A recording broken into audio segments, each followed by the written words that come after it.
You never know. You never know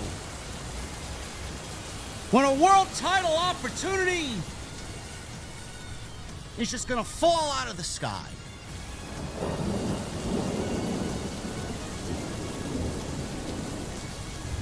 CM Punk has returned after 3 months.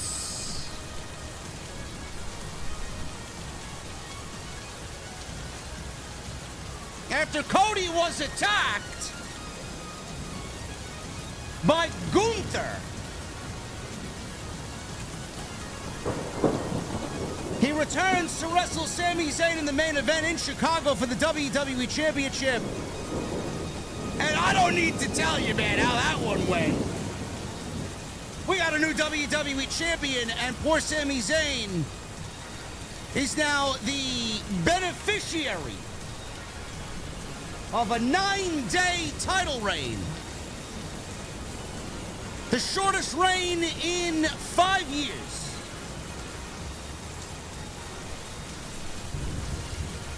I will say,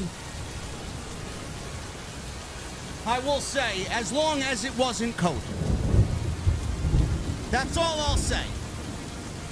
Ladies and gentlemen, it rained like a motherfucker in New York City. I miss the sun already. We're going to the beer garden. It's nice, it's cool, it's crisp. The popcorn is freshly made. The chicken tenders are fresh. And the beer is ice cold. When I get there on this Monday night, I want to know, what the fuck are you guys drinking? I'll see you over there.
It also isn't about excuses. WWE has failed creatively. AEW has failed fundamentally. So why did Triple H lose the plot? Why did Tony Khan abandon everything that made AEW special? Because nobody is committed to the one thing that actually matters: long-term booking.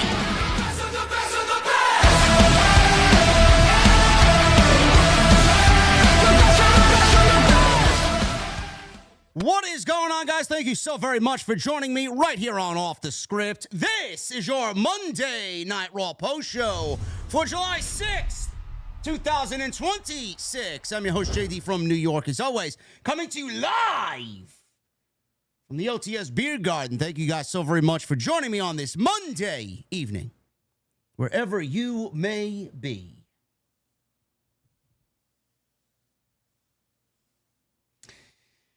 We have a new WWE Champion.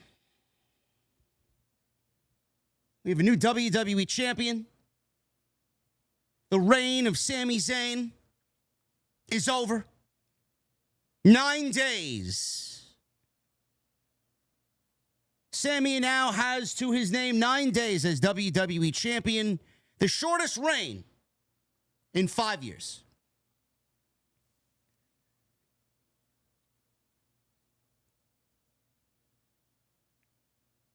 WWE emanated from Chicago tonight, and I think everybody understood the assignment by WWE tonight. I think it was one of the worst kept secrets all year. We knew who exactly would be showing up, where he'd be showing up, and how he would be factored into his appearance tonight. WWE took Cody Rhodes out of the main event and left you wondering all show who was going to show up in the main event as Cody Rhodes' replacement in the WWE Championship match that was scheduled tonight in the main event with Sami Zayn. Cody was taken out by Gunther. Gunther is still upset about what happened at Night of Champions.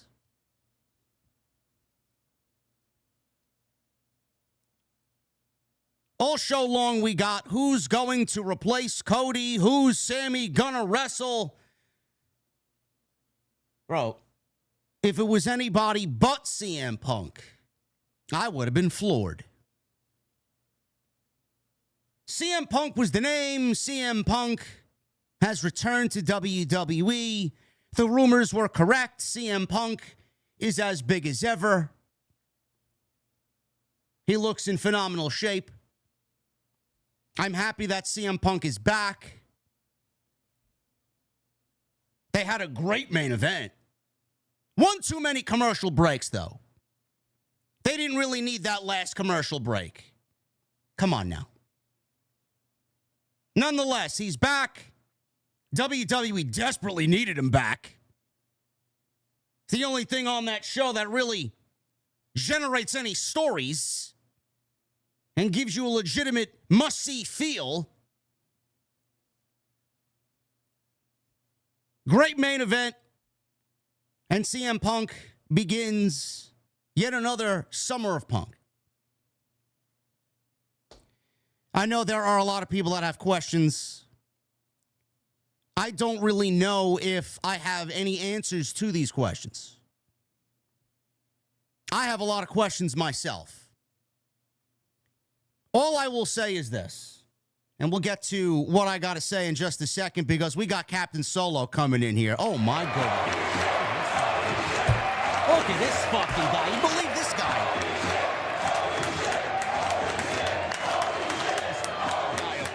This fucking guy over here with a $100 super chat, man. Oh, my goodness. Captain Solo with a $100 super chat bomb. I'm in a damn good mood tonight after that awesome main event. Just thought I'd buy a round for the venue with my boy JD.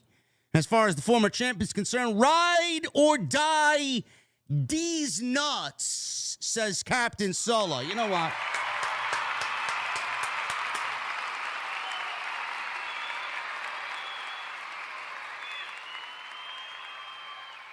Fantastic. Listen, there are people out there that never wanted to see Sami Zayn as the WWE Champion. I am not one of those people. I am not one of those people. Is this a mosquito in my room? Motherfucker, you're going to die, motherfucker. This weather in New York City was ridiculous, man. Rain all day. All day. I'll get you in a second. I'm going to kill you live on stream. Wherever you may be. Anyway. The fact of the matter is, chat, and whoever else may be listening to me that's stalking the chat or shadow viewing the chat, the reason why they did what they did tonight is because nobody can hate on CM Punk. I think for better or worse, CM Punk is universally loved by a lot of people. CM Punk is universally respected by a lot of people. The reason why WWE substituted Cody Rhodes with CM Punk is because what they planned to do tonight would have absolutely fucking bombed with Cody Rhodes in the main event. If they had Cody Rhodes win the WWE Championship tonight, this administration and this creative team would have been scrutinized worse than any other part of 2026. 100%. They figured, let's put CM Punk in there. Nobody can really hate on it. This was our original plan. This was our original plan with Cody, but it's not going to go over well with Cody. We'll just put Punk in there so we all look like geniuses.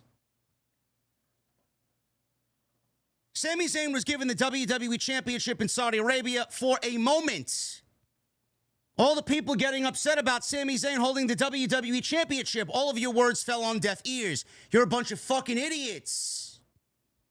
He was never meant to be WWE Champion. He was never long for this world as WWE Champion.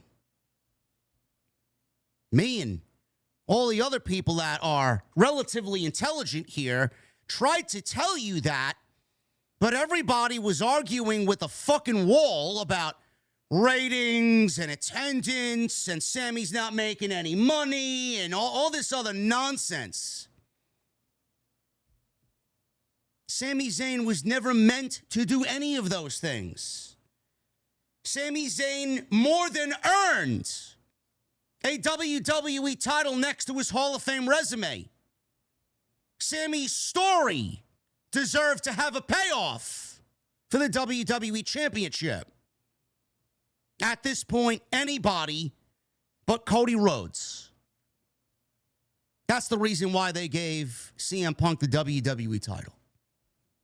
Anybody but Cody.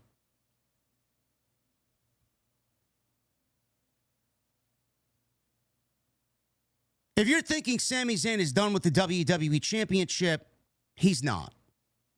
Will he win the WWE Championship back and call himself a two-time WWE Champion? The answer is no. All the pictures that Sami Zayn took, all the videos of himself in the WWE Championship riding around in a Corvette or whatever he was riding around in, convertible, drop-down convertible. Him in the park with his child. And next to him on the same set of swings was the WWE Championship, acting as if the title was his other child.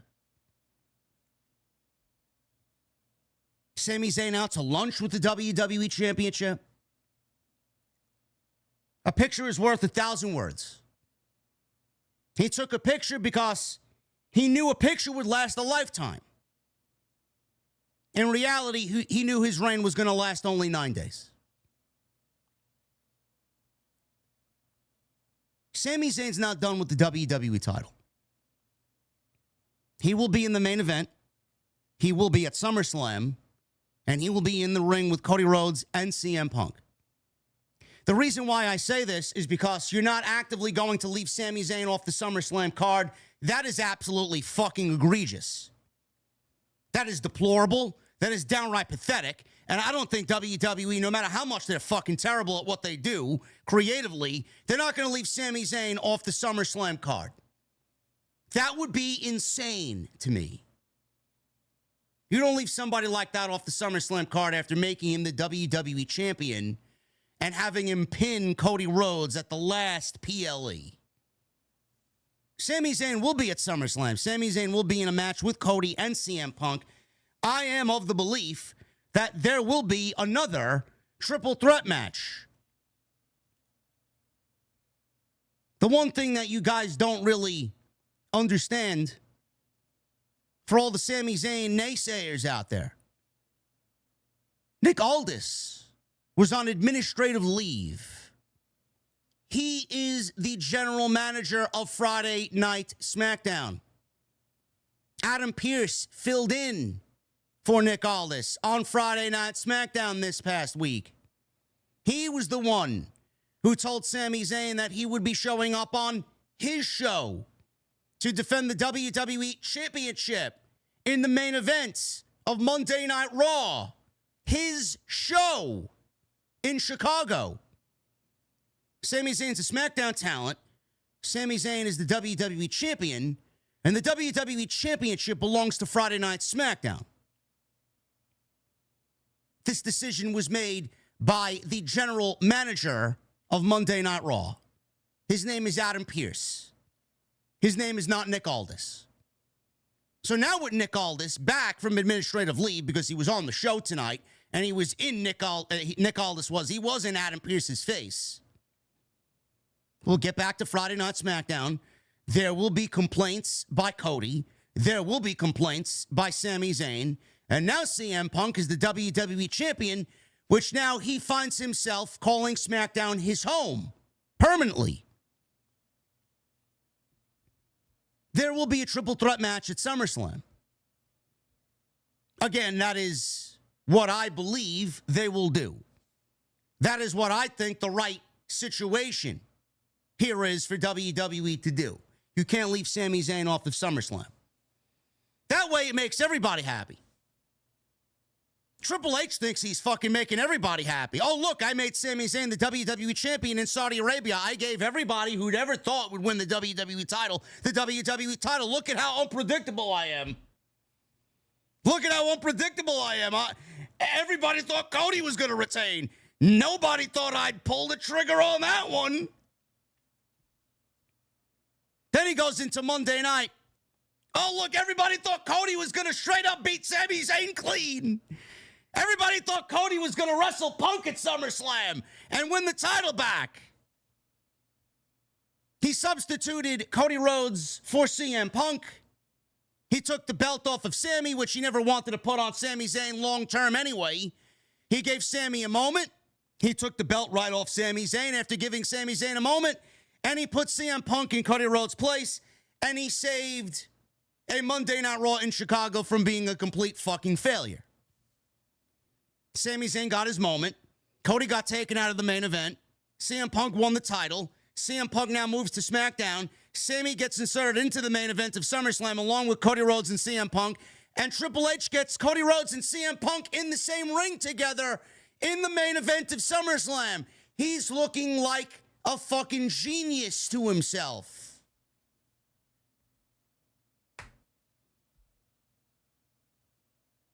I guess on the surface, if you're a fan, you're pretty excited. You get to see Punk and Cody. Sami is still involved. Sami's still the most intriguing character on the television show. Thumbs up all around, I guess, right? You see, I go further than that. I'm one of those people that Triple H says takes the product too seriously. I like to be analytical with the product. I like to question booking. I like to question creative. I like to fantasy book, which me and everybody else does on that platform 7 days a week, no matter how many times we come on here in front of a microphone and in front of a camera. We all do the same thing, whether you like it or not.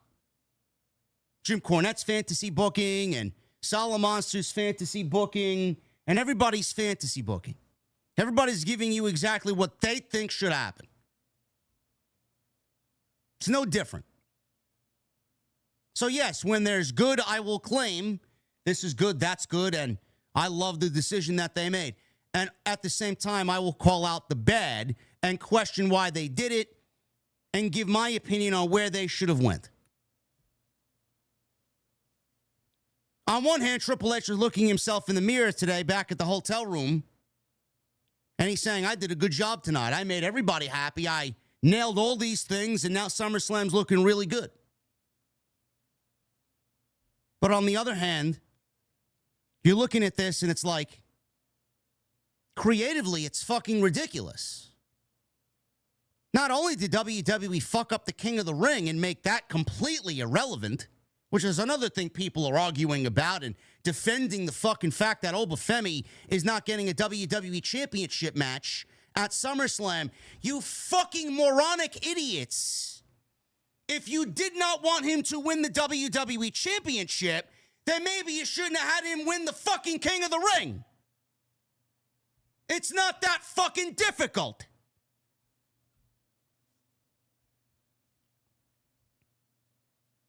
CM Punk just shows up after 3 months, and yes, he must be a fortune teller in his off time. He claimed on the Raw after Monday, or the Raw after WrestleMania, he claimed to Cody Rhodes himself, you never know when an opportunity for the WWE Championship is going to fall out of the sky. We all tried to decode that as, well, maybe he's going to win Money in the Bank and then challenge Cody Rhodes for the WWE Championship. I don't think they had a fucking idea in April that they were going to belt Sami Zayn for the WWE Championship in Saudi Arabia at Night of Champions, only to then take it off of him 9 days later in Chicago and crown CM Punk the WWE Champion. I would never give WWE that benefit of the doubt. Never.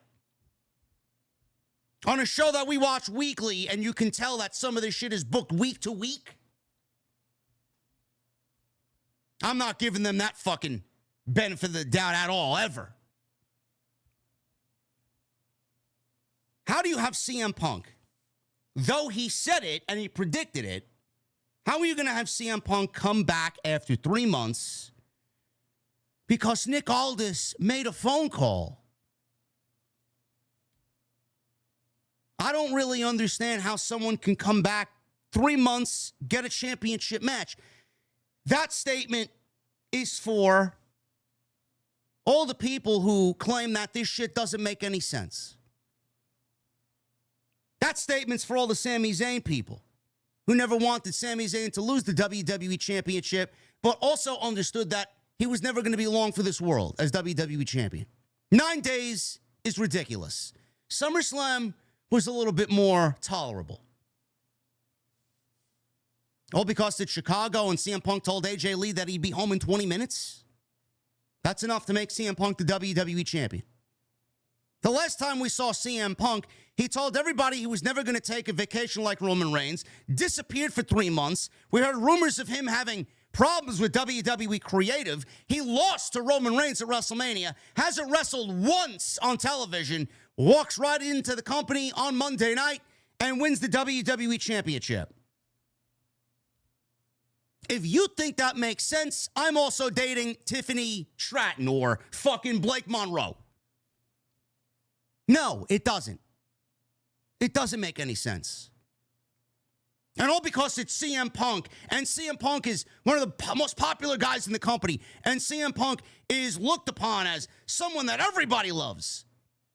I got to call a spade. I got to call out the bullshit no matter how much of a fan of CM Punk I am. Doesn't make any sense. This is the same company that had Seth Rollins lose in the first round of the King of the Ring tournament. Lose the King of the Ring tournament. Show up 3 weeks later and challenge Roman Reigns for the World Heavyweight Championship. What exactly did Seth Rollins do outside of beating a tag team specialist in Bron Breakker? Yet he's in the night one main event. Well, I guess night two. Roman's not going to main event night one. Now he's in the main event of SummerSlam with Roman Reigns. Same King of the Ring. Oba Femi actually won the tournament. This is the same company, by the way, on the same show. Oba Femi wins the King of the Ring tournament. He goes on to challenge for the WWE or World Heavyweight Championship. Brock Lesnar attacks him, calls out Brock.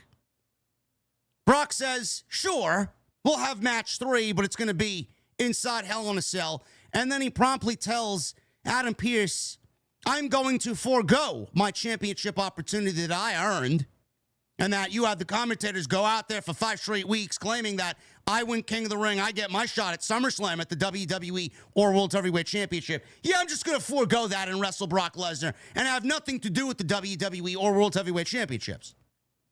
Same show, by the way. Yet CM Punk just walks right on through the fucking backstage area, coming out from wherever he was into the building through the garage area in his wrestling gear. I'm ready to fight, Triple H. Put me in, boss. And he wins the WWE Championship. Does anybody understand how ridiculous all that sounds? It is all over the place. It is legitimately all over the place.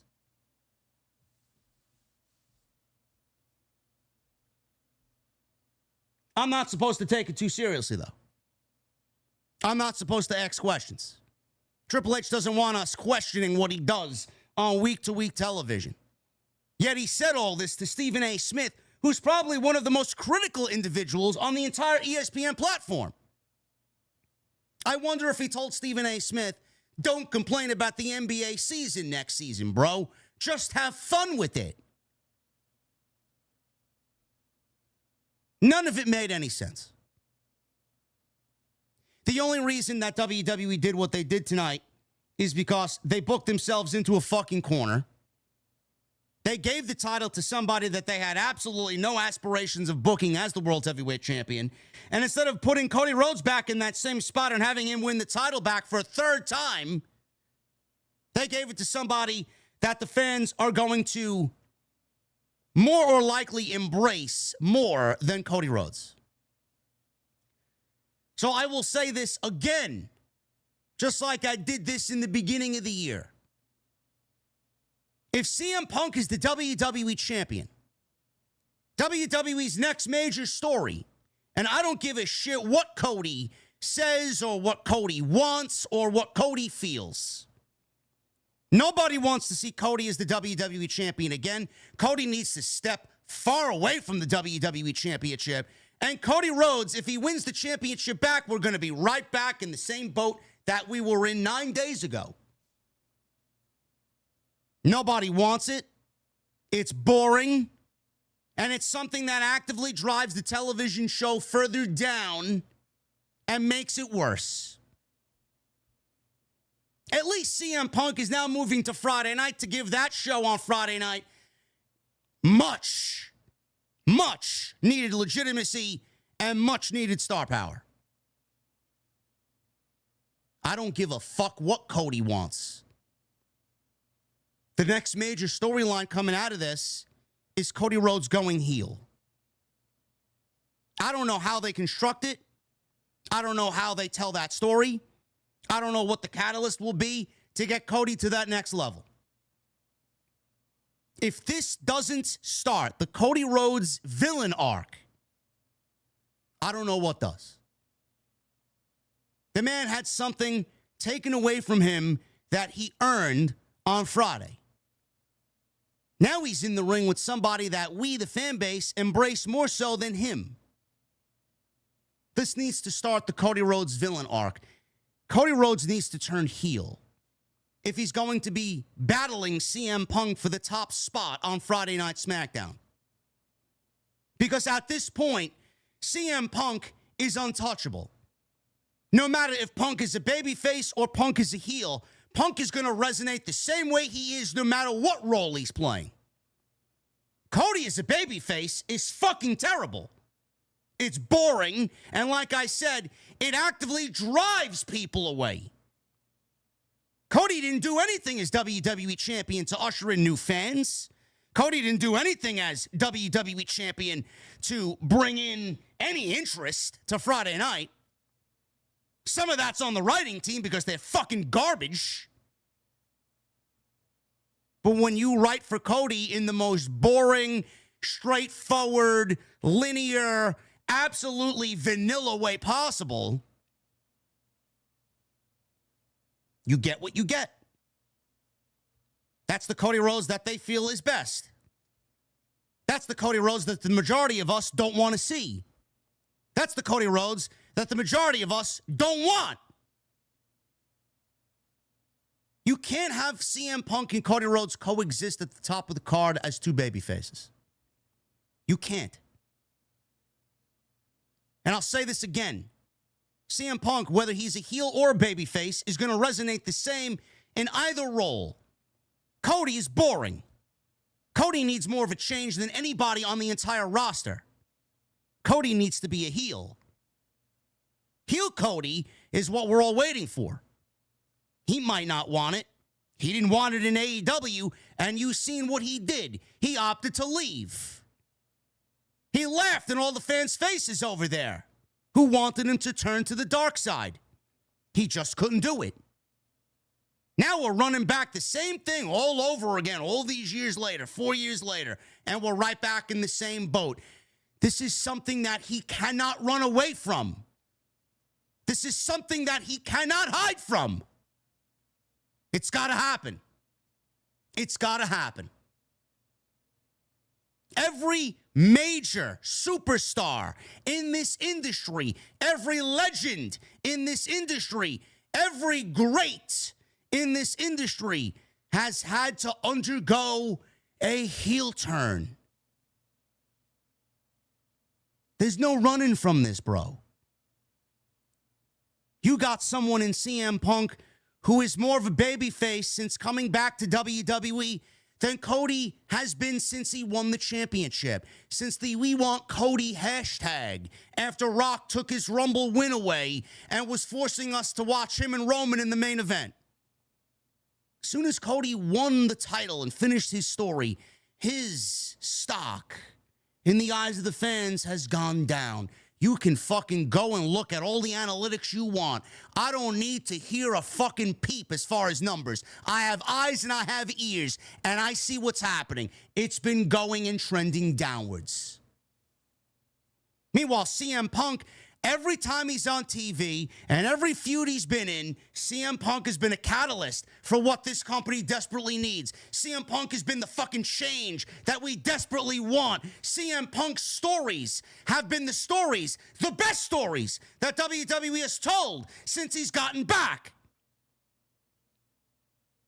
And mind you, how many matches do you remember for Cody Rhodes since he won the WWE Championship? The only two that I really can pinpoint are his feud with Kevin Owens, had a couple great matches there, and his match with John Cena at SummerSlam last year.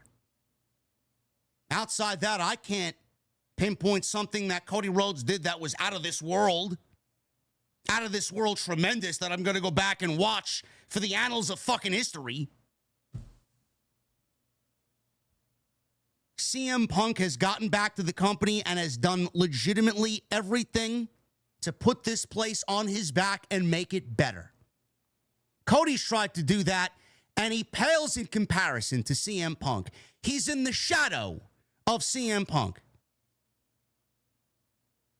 I don't know how it needs to be done. I don't know how we get there. Cody needs to turn heel.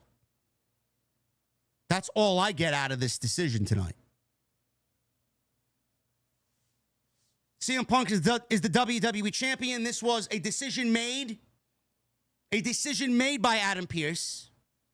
Even though Nick Aldis was the one that made the phone call tonight because Adam Pearce couldn't find a replacement, Sami Zayn is going to use that to his advantage.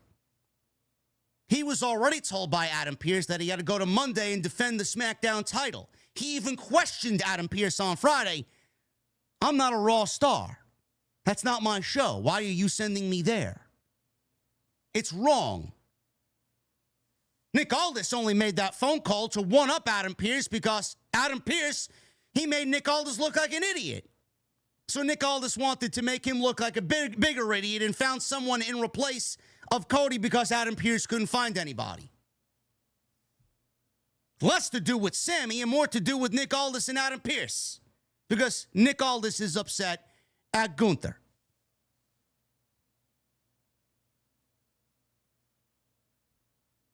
That's how I feel about that. You can question me all you want. Cody this, Cody that. Cody needs to be the champion. Cody doesn't need the WWE Championship. He never needed the WWE Championship. The one time he needed the WWE Championship was for him to tell his story. They took it off of him at WrestleMania, put it on John Cena, they gave it back to him. And now he loses it to Sami. And now Cody's going to be in the main event with CM Punk at SummerSlam, hopefully along with Sami Zayn. The other thing that I wanted to bring to everybody's attention was, why does WWE need Cody Rhodes and CM Punk at SummerSlam with the title on the line? In their eyes, it's a bigger sell. It's a bigger sell to the mainstream audience. It's a bigger sell on the marquee because they're not doing too well with the SummerSlam tickets. I don't even think they're at 30,000 tickets, and we are 3 weeks away from the show. 3.5 weeks away from the show. They're not even over 30,000 either night. Last year they did 60 and 50 respectively for night 1 and night 2. WWE's got a lot of tickets to sell, chat. They got a lot of tickets to sell. What sounds better to you on the marquee if you're floundering on buying tickets to SummerSlam in Minneapolis? Cody Rhodes versus CM Punk non-title, or Cody Rhodes versus CM Punk for the WWE title, and then add Sami Zayn? They got a lot of tickets to sell. I agree. I wanted this match for WrestleMania. Never mind. Seth Rollins was injured, and everything got fucked up. This was supposed to be your WrestleMania main event. Not Randy Orton. CM Punk and Cody Rhodes. Roman Reigns and Seth Rollins. You're getting that, at least on paper, almost exactly, minus Sami Zayn at SummerSlam. Do they need the WWE Championship? No. No, they don't. If anybody tells you they need the WWE Championship, those people are fucking stupid. CM Punk and Cody Rhodes doesn't need the WWE Championship. There's enough there that they can manage to give us a great fucking match and a great story without the WWE Championship. But they are afraid. WWE is incapable of booking Cody Rhodes in anything but WWE Championship matches. They don't know how to book Cody in a non-title situation. It doesn't need the title. But my question to you is, if we did that, where does Sami Zayn go? Who does Sami Zayn wrestle? Who does Sami Zayn defend the WWE Championship against at SummerSlam? Gunther? Nobody wants to see that. They got tickets to sell. Gunther isn't putting asses in seats, and neither is Sami. Together, they're not doing anything together. We've been there, done that. If you do that match again, Gunther would have to become the champion. WWE doesn't want Gunther as the champion, and neither does the fan base. Gunther's aura has been killed. You can't put Gunther in a situation where he absolutely has to win the championship because nobody wants to see him as WWE champion. So again, I ask, if you do Cody and Punk non-title, who does Sami Zayn defend the title against? Jey Uso. Bro, that ain't even an opening match for SummerSlam. It's not even an opening match for SmackDown. It's not even a fucking main event on YouTube match. It's a match that nobody wants to see. Yeet to your heart's content. Nobody gives a fuck. Again, I ask, who does he defend the title against? On SmackDown. Kevin Owens is out. Damian Priest is a shell of his former self. McIntyre would rather film movies. Who does he defend the WWE title against in the marquee? They booked themselves into a corner. Triple H made a moment and needed to get himself into a SummerSlam situation that did not include Sami Zayn as the WWE Champion. They booked themselves into a corner for the almighty moment. The glorified Triple H moment. And he needed to undo that to fix SummerSlam, because if you went into SummerSlam with Cody and Punk, Sami Zayn is the WWE Champion, Sami's got no opponent. This is the state of the creative. So now we're looking at WWE giving us Sami Zayn, Cody Rhodes, and CM Punk at SummerSlam. We just got done with a triple threat match at Night of Champions. We're basically running another triple threat match minus Gunther. And what they did at Night of Champions was largely fucking great. That was a great match. And we're running the same main event back at SummerSlam, potentially. It's not official yet because I'm assuming Sami's going to complain. We're running the same triple threat match minus Gunther in the main event of SummerSlam, because Triple H needed to make a moment. he booked himself into a corner. They didn't think. He wanted to give Sami a moment, and he needed SummerSlam to be big, and he couldn't have SummerSlam without the WWE title on Cody or CM Punk. Which is why we're in the decision, or why we're in the situation, rather, and why he made the decision to do what he did tonight. The writing and the creative is all over the place. And you can sit there and claim, oh, it's unpredictable, it's this and that. It looks, it sounds, and it feels like a mess. Straight up. And this is coming from a huge CM Punk guy. Am I unhappy CM Punk is the WWE Champion? No. No, I'm not. I can't hate on Punk.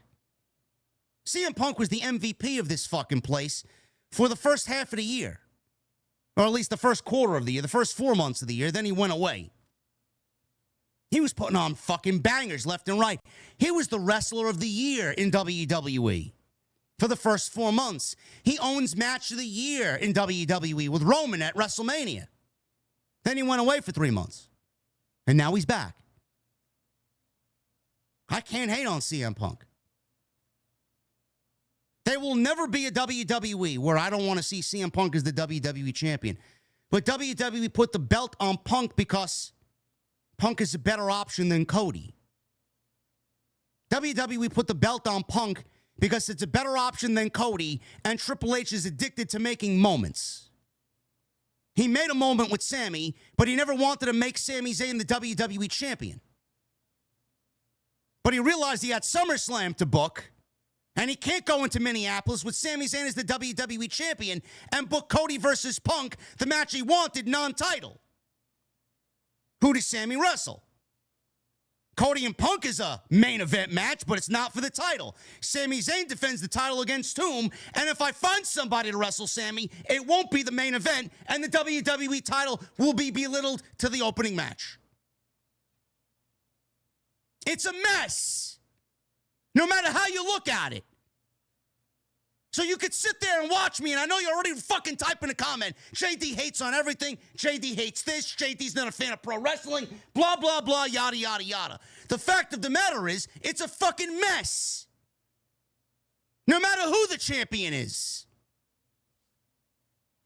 Keep the title on Sami, he's got no opponent. Keep the title on Sami, Triple H is having a fucking mini stroke in Gorilla because he can't put the title on the line against Punk and Cody.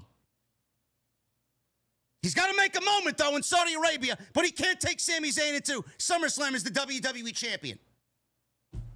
If Sami goes into SummerSlam as the champion, who do I put him against? So now he's stuck with a triple threat match that we just did at Night of Champions, minus Gunther. Now Punk's involved. But it's SummerSlam, and it's not Night of Champions, so it's going to be bigger, and it's going to be better, and it's going to be a sold-out crowd. It's a mess. It's a mess. On top of what I just stated moments ago, Punk walks in, gets a championship match after we just held King of the Ring and had to waste 5 weeks of our television. A King of the Ring tournament which Rollins didn't win, but he's in the main event of SummerSlam. A King of the Ring tournament in which Oba Femi won, and he forgoes his title opportunity. But in walks CM Punk. In walks CM Punk. He probably fucked his wife before he got to the building, put on his wrestling tights, took a fucking Uber from wherever he is in Chicago. 20 minutes later, he's fucking winning the WWE title. Yeah, you want me to fucking sit here and claim that this shit makes sense and to have fun with it. Oh, man, Triple H is unpredictable. Triple H pulled the wool over all the IWC. Give me a fucking break. Give me a fucking break. God.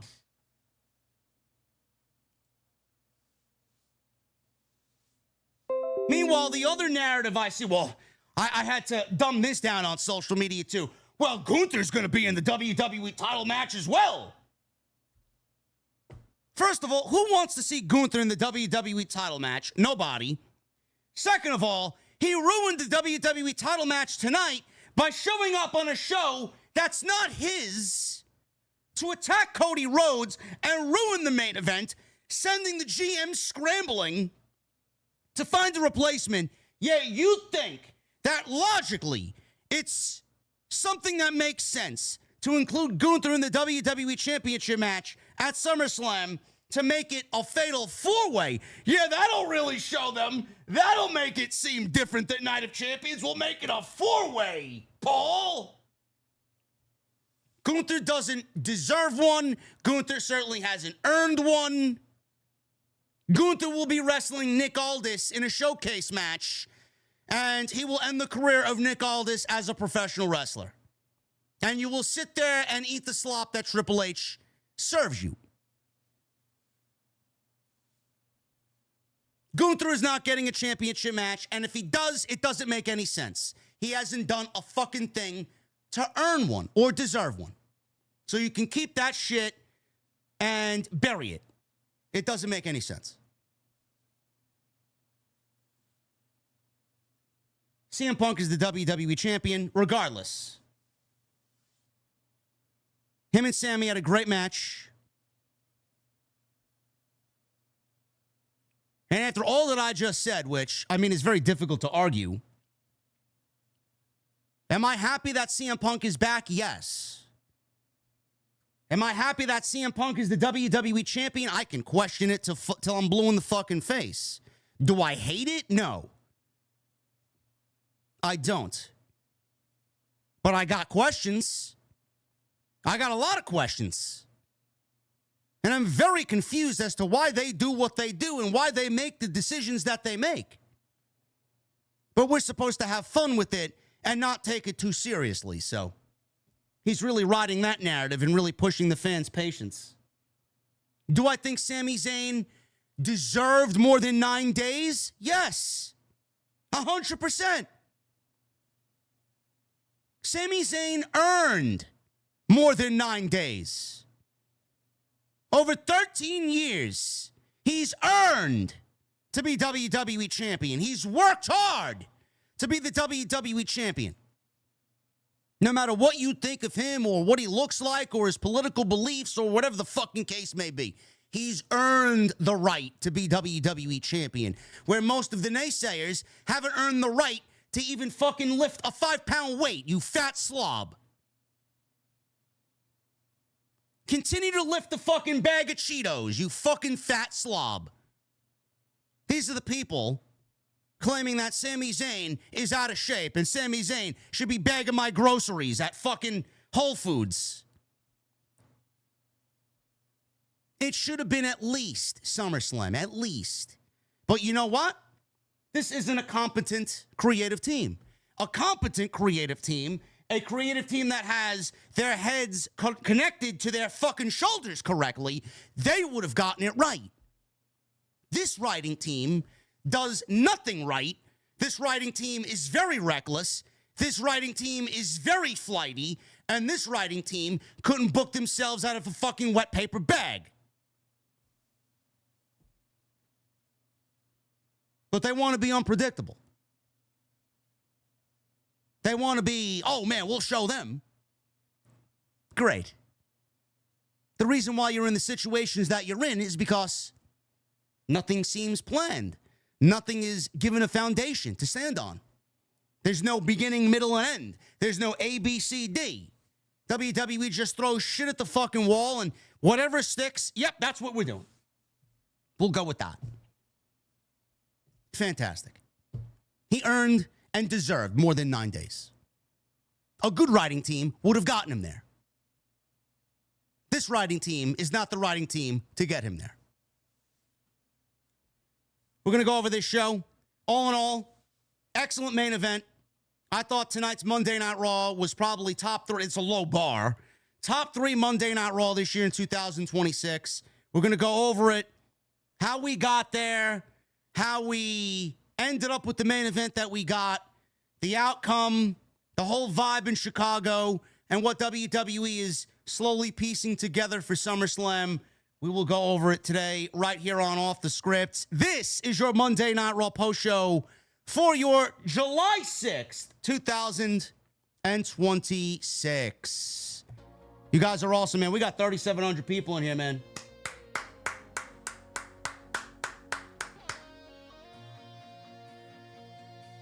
$3,700 people. Appreciate you guys. Listen, Sheamus. I see people mentioning Sheamus in the chat. As soon as this stream is over, I'm recording a video because I didn't really feel well coming out of 4th of July holiday. I was in Atlantic City, didn't really feel good, got back, and I just didn't feel good. I wanted to do something today. The weather was miserable. I had shit to do. I didn't have time to do anything. So I'm going to record something as soon as the stream is over, and it's going to go and hit the channel tomorrow after the 2 count.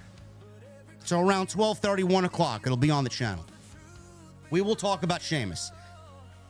I'm not surprised that Sheamus he didn't get released. He's walking away. I'm not surprised Sheamus is walking from WWE. But I am disappointed. I am disappointed, and it really creates a bigger problem that we're seeing in the WWE right now. He's 48 years old. WWE is not going to pay Sheamus what he wants or what he thinks he deserves when they can pay somebody who's 22 years old a lot less and invest in the future. After 19 years, Sheamus is gone. So we're going to talk about that. So look forward to that. We will talk about it on the 2 count. We will talk about it on TNT. Big Tuesday coming up. But I want to thank you guys for joining me here on Monday night. My Patreons, you guys are awesome. We got a poll up right now for the patrons. This week, as I promised, our SummerSlam review series is going to begin.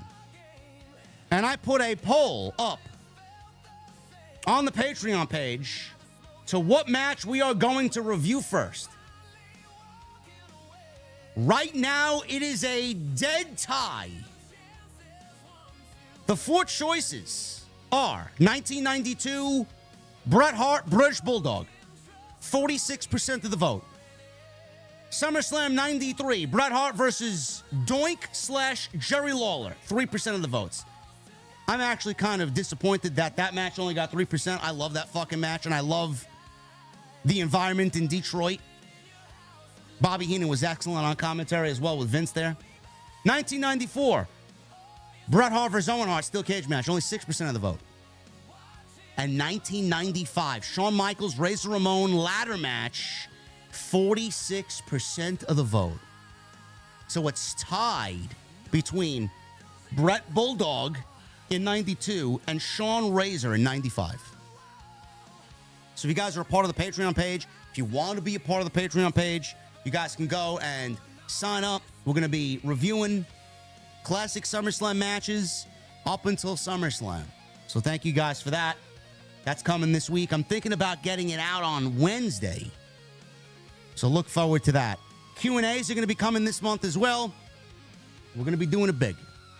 We're going to be doing it up. So thank you guys very much. Additionally, I was cleaning out the basement, and I found a hidden stash of off-the-script baseball bat beer mugs and a huge stash of off-the-script baseball caps.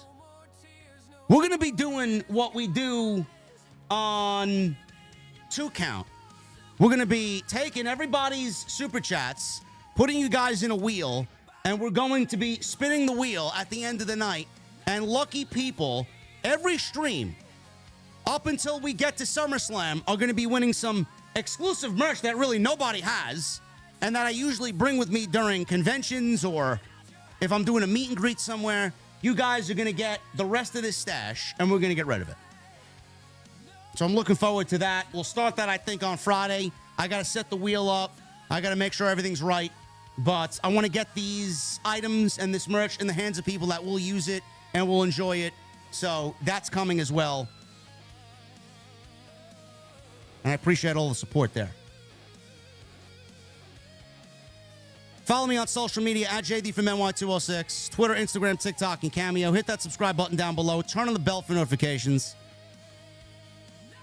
Hit that thumbs up. Let's try for 1,000 likes tonight. And the Super Chats are open. Get them on in. We will hang out at the end of the show. I think what you guys are doing tonight as far as the Super Chats, $10 and up will be on the wheel Friday. $10 and up will be on the wheel Friday. Captain Solo has 10 spots on the wheel because he gave a $100 Super Chat earlier. So that's the way we're going to do that. So it will be retroactive. Anybody that donates tonight will get in on Friday's wheel to win 2 items. 2 items right here on Off the Script. So I appreciate you guys very much for all the support. If you guys want to get them on in, get them on in. We'll have some fun with that. Let's get into this Monday night. We start things off with Seth Rollins. This was one of the most boring promos of the entire year, is Seth Rollins. Last week, he had a tremendous promo with Roman Reigns. This week, no Roman Reigns because he did not want to show up in Chicago. I guess Chicago doesn't acknowledge the tribal chief. Also, it would have taken away from Punk's moment, and it would have dumbed down Punk's reaction. This was all about Punk. This was the worst Seth Rollins promo of the entire year. Straight up, 100%, no doubt about it, just a bad promo. And coincidentally, I said last week, Seth Rollins is one of the best big match promos in WWE. One of the best big match promos in the business. And this is the bullshit he gave us tonight. This would not end. I thought I was at a fucking therapy session. I thought I was legitimately listening to somebody that was sitting in at an AA meeting. I am the revolutionary. I am the visionary. I am boring. Boring.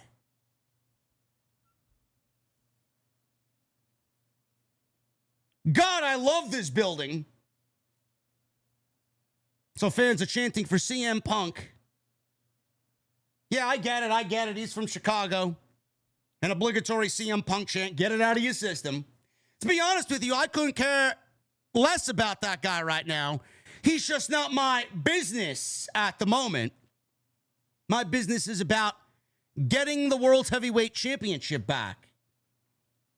My business is SummerSlam. Getting back that title I never lost. My business is beating the tribal chief. My business is beating the OTC. My business is continuing to own Roman Reigns. Then we get the obligatory OTC chant. OTC, OTC. So he's like, yeah, all right, get it out of your system. Get it out of your system. Roman's not here tonight. Bad news. He's not here tonight. And I don't like it either, but look, I ran that play 1,000,000 times. I am not going to run it back. That's just how it is. Roman Reigns did not come here tonight because either A, he didn't think it did him any favors being here, or B, the check wasn't big enough. And that's just who Roman Reigns is, guys. Chicago, that's just who he is. That's who he's always been. Because Roman Reigns, from day one, has been the chosen one. And nobody wants to hold Roman Reigns accountable, ever. It's probably semi-shoot there. The Shield debuted as a trio, right? There were 3 of us. But it was made abundantly clear that Roman Reigns was the chosen one. Roman Reigns was going on to be the guy on the marquee. Roman was going to be the big star. Roman was going to be the guy who main evented all the WrestleManias. And it didn't matter if Roman Reigns couldn't cut a promo. It didn't matter if Roman Reigns couldn't wrestle his way out of a wet paper bag. It was always going to be Roman Reigns. And I'll be honest with you, Chicago. You're always honest with me. And I'm going to be honest with you, that didn't sit right with me, and I'll tell you why. And then he points to the front row. There's a little boy in the front row. I don't know how old he is, 4, 5, 6, 7. So the parents in the front row, I'm assuming, yelled 9. He's 9 years old. He's 9 years old. Then he's like, there's another one over there. He's 5.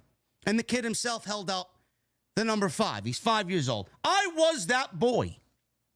I sat in these stands, and all I ever wanted to do my entire life was to walk down that ramp, to hold that microphone, to get inside this ring. I wanted to main event WrestleManias. I wanted to be the biggest star in the industry. Those were my dreams. And to watch those dreams be handed off to somebody else, that broke something inside me. That broke something in me, and every decision that I made after that, it was a direct response to watching my dreams be handed off to somebody that I didn't feel deserved it. Rollins is cutting this promo after he lost the King of the Ring. Who wrote this? Who wrote this? Rollins is out here claiming that Roman Reigns was handed everything and he's worked very little to get where he is. Made more money than anybody because he was the chosen one. Meanwhile, Rollins is in this ring getting a main event match with Roman Reigns at SummerSlam. What did Seth Rollins do to deserve? And don't tell me he never lost the title. As the world turns, you go down with injury, there are 6 other guys waiting to take your spot. You got to work your way back. We as pro wrestling fans are conditioned. Well, Rollins never lost the belt. Rollins never lost to anybody. He lost the WWE World Heavyweight Championship because Braun Breaker turned on him. Bullshit. He injured himself. He did a coast-to-coast at Crown Jewel with Cody Rhodes last October. Braun Breaker didn't take him out. Braun Breaker didn't injure him. WWE wanted you to forget exactly what happened. But he's out here claiming that Roman Reigns, he gets handed everything. Meanwhile, Seth Rollins had one opportunity to show everybody that he earned it. He had one opportunity to show Roman that he earned it. And they gave the King of the Ring to somebody who ended up foregoing a championship opportunity. Tell me when I'm telling any sort of lie.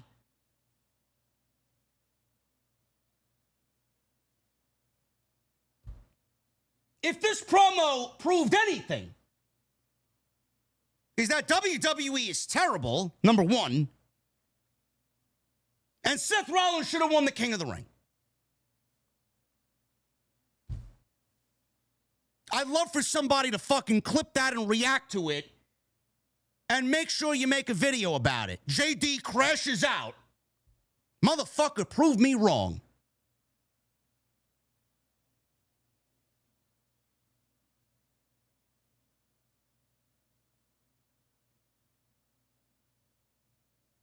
When I cashed in at WrestleMania in the main event to take Roman's main event, that was so I could stay close to Roman. And I know that sounds petty, and it was, but I truly believed in my heart that if I put in the work, if I sacrificed, if I worked hard, and I believed in myself, I could still achieve all of those dreams. I believe that Roman Reigns and I were running the same race, but boy, Chicago, I was wrong. It occurred to me a couple of years back, Roman Reigns said something about me that changed everything for me. He admitted to the fact that he worked 10 times less than I did, and he made 10 times more than I did. And he said that bullshit with such bravado that it made me want to puke. Because for me, it was never about the money. For me, it was never about making billions of dollars living in some mansion in South Beach. For me, the reward, Chicago, was the work. It was the hustle. It was the grind. It was the ability to come in here and make something for yourself or of yourself. Roman Reigns has to beat me at SummerSlam, absolutely. Do you know why he's got to beat me? Because Roman needs to justify what he's been trying to prove to himself for the last 15 years, and that he's not a fraud. But I need to beat Roman Reigns at SummerSlam just as much because I need to prove to myself and that 5-year-old Seth Rollins that's sitting in the stands, and I need to prove to him that through the hard work, through the sacrifice and dreams, you can still achieve greatness. This was a promo that did not make Rollins sound good at all. It made Rollins sound unintelligent. It created this huge loophole in creative because he's out here telling Roman that he's only gotten to where he's gotten because he was the chosen one, and Rollins had to bust his ass. But now he's in the main event of SummerSlam by doing virtually nothing. Meanwhile, he should have won the King of the Ring to basically dead this narrative about not working hard and showing Roman how you get it done. How are you showing Roman how you get it done when you're basically begging Roman and goading him into a championship match over the aspect of Roman has never beaten you in a big match situation?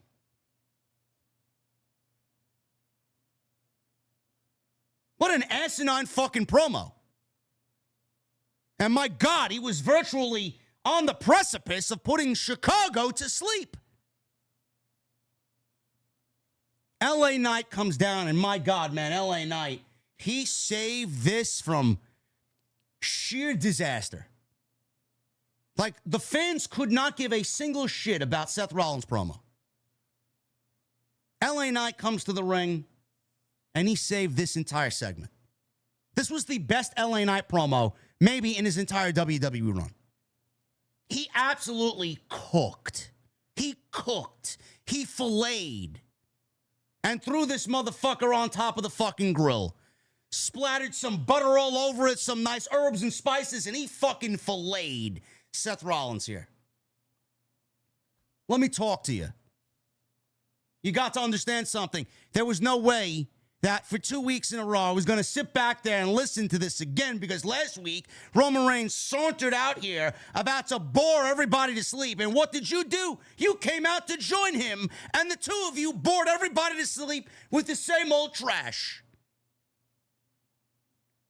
It's Seth Rollins, it's Roman Reigns, yippee skippy. You guys come out here, you're happy-handed, you're bloviating all over each other. And meanwhile, oh man, a cheat code. What a great little cheat code. All you had to do was come out here and talk about how great you were, how great he was, and all of a sudden, you get a title shot. I happen to remember a time when you had to win matches, when you had to win tournaments to get your opportunity at the title. And just correct me if I'm wrong, but did you lose the first round of the King of the Ring? Hey, no shame in that. No shame. I lost the first round too, says LA Knight. But the difference between you and me is I'm not making a claim out here to the World Heavyweight Champion just for nostalgia sake. But meanwhile, it's, hey, brother. Hey, little brother. Brother, you want to have a match, brother? Yeah, let's wrestle, brother. Maybe we'll go get haircuts together, brother. Maybe we'll get the same haircut, brother. Maybe we'll get the same beard, brother. Yeah, why don't we just do that? We're the greatest of all time, brother. Greatest at what? Greatest at what? The greatest generation. Let me rewind you just a couple of years ago. I haven't been here as long as you. You're an Iron Man. I'll give it to you. You've had so many world title shots. I'm never going to catch you. I understand that. The clock is not in my favor. However, you want to talk about the greatest generation, let's talk about a couple years ago when the business was really starting to pick up around here, when business was really starting to peak. Yeah, who was at the top of that? It wasn't Seth Rollins. It wasn't Roman Reigns. Yeah, I'm going to give some credit to Cody Rhodes, but let's look at what came storming through WWE, a force like nobody has ever seen. Everywhere you went, they heard everyone saying, L.A. Knight, yeah. Because if we're going to come out here and give you your flowers, I'm going to give myself some too, because here's what happened. Yeah, I'm making my raise. Here's the acclivity And what happens here. You're really good at it. Here's what Roman's really good at. I got cut off by the Bloodline and the numbers with Roman. And then a little while later, I came across Seth Rollins in the Vision. And again, I got cut off. Now, here we are again, Roman Reigns and the Bloodline trying to stuff LA Knight back to the bottom, but you can't do it. You're the greatest generation of one thing, being the two biggest vomits in this business. You want to talk about what's great? You're great at manipulating numbers to hold guys like me down. But the bottom line is this. You can't stop me. You won't stop me. I will rise because I must rise. BlueChew.com, code JD. Obligatory plug there. BlueChew.com, code JD. Blue Chew Gold. Seth Rollins says, are you done? You know what, LA? I don't like you, but I respect you. I respect you, and I'll tell you why. You're a shining example of everything that I just described. You are hard work. You are grind. You are hustle. My friend, my belief is your time will come. But right now, I cannot worry about you because I have to go to SummerSlam and get back the title that I never lost.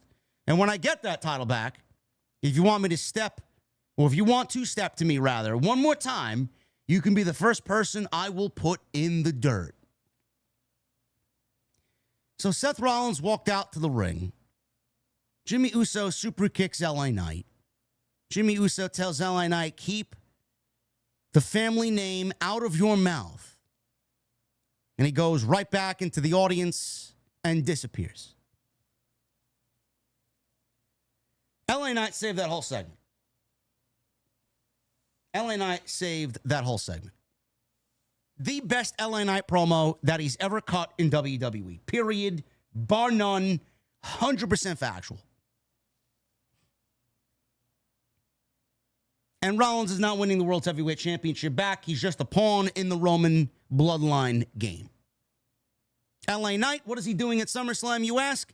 Well, the rumor was that Dave Meltzer put out there, which then got aggregated by all the fucking other idiots in the community, that it was supposed to be Royce Keys versus Gunther at SummerSlam. That doesn't make any sense because they haven't had a fucking thing to do with each other on television. What we're looking at is LA Knight, Solo Sikoa, and Royce Keys versus Jimmy Uso, Jey Uso, and Jacob Fatu. 6-man tag team match. LA Knight, to get where he needs to be, needs to join forces with Solo Sikoa, who also has a problem with the bloodline. And if that's the case, the enemy of my enemy is my friend. And Royce Keys, they got this whole narrative with him and Jacob Fatu going back 14 years they've known each other on the West Coast, traveling up and down on the West Coast, working the West Coast Indies together. None of that has been really described and laid out as far as the story goes, but we're supposed to believe that they once upon a time knew each other. And Solo's been trying to recruit Royce Keys into his group, which is no longer the MFTs. 6-man tag team match is what LA Knight's going to be doing at SummerSlam. And you know what? At least he's got somewhat of a story. I honestly think that we're seeing the best of LA Knight because this is the real LA Knight. The LA Knight that you're getting on TV right now has a lot of real-life frustration that you're seeing play out on television. And when that real-life frustration starts to bleed on into television, and you really can accentuate that to someone like Roman and the Usos and Seth Rollins, it's going to create for better television because that's how he really feels. This was a great promo. LA Knight saved this segment. Rollins did everything to fucking put people to sleep. Now, they started the show, and I saved the show starting because of what we got in the next segment. So I'm going to bundle this all together. Show goes on the air. This was before the Seth Rollins LA Knight promo. Sami Zayn's arriving to the Allstate Arena. He's comically shaking hands with people that I'm sure he doesn't even know their first names of. He immediately runs into Cody Rhodes after getting out of his car. So he drove into the building. He gets out of the car. Cody comes up to him in some, I don't know. I mean, you're challenging this man for the WWE Championship. You should be in your locker room preparing. He comes on out where Sami Zayn is in the backstage area. He's like, want to talk to him. Sami says that Cody thinks he's just going to jump in and take his spot back. There's no way Sami Zayn could hold on to the WWE Championship. Cody is just going to swoop on in and the Golden Boy is going to be the champion again. Sami tells Cody that is not going to happen because he's going to walk out of Chicago tonight and still the WWE Champion. Cody was just there to say good luck in his match, and he would see Sami in the ring because that's exactly who Cody Rhodes wants you to believe he is. He's a good guy, Cody Rhodes, right? He's not the last good guy. That's Sami Zayn. However, since Sami said everything that's on Cody's mind, it's Cody's turn to speak. As far as Sami's prediction for tonight's main event, he's completely right. Sami says that we'll see about that and walks away. Gunther comes out of nowhere and rocks Cody with a forearm. Gunther then powerbombs Cody through a table that's conveniently laying there in the backstage area. Gunther then confronts Sami Zayn and says he should thank Gunther. He should thank him because Cody is no longer his problem. Gunther thinks that Sami is a fluke and it's a disgrace that he's holding the WWE Championship because he never should have had it in the first place. Gunther then tells Sami he's coming for him and he should be very worried. So Cody, I don't know where Cody thought he was going. Cody got powerbombed through the table and somehow he crawled from the table rubble all the way to the front door of the driver's side on this car.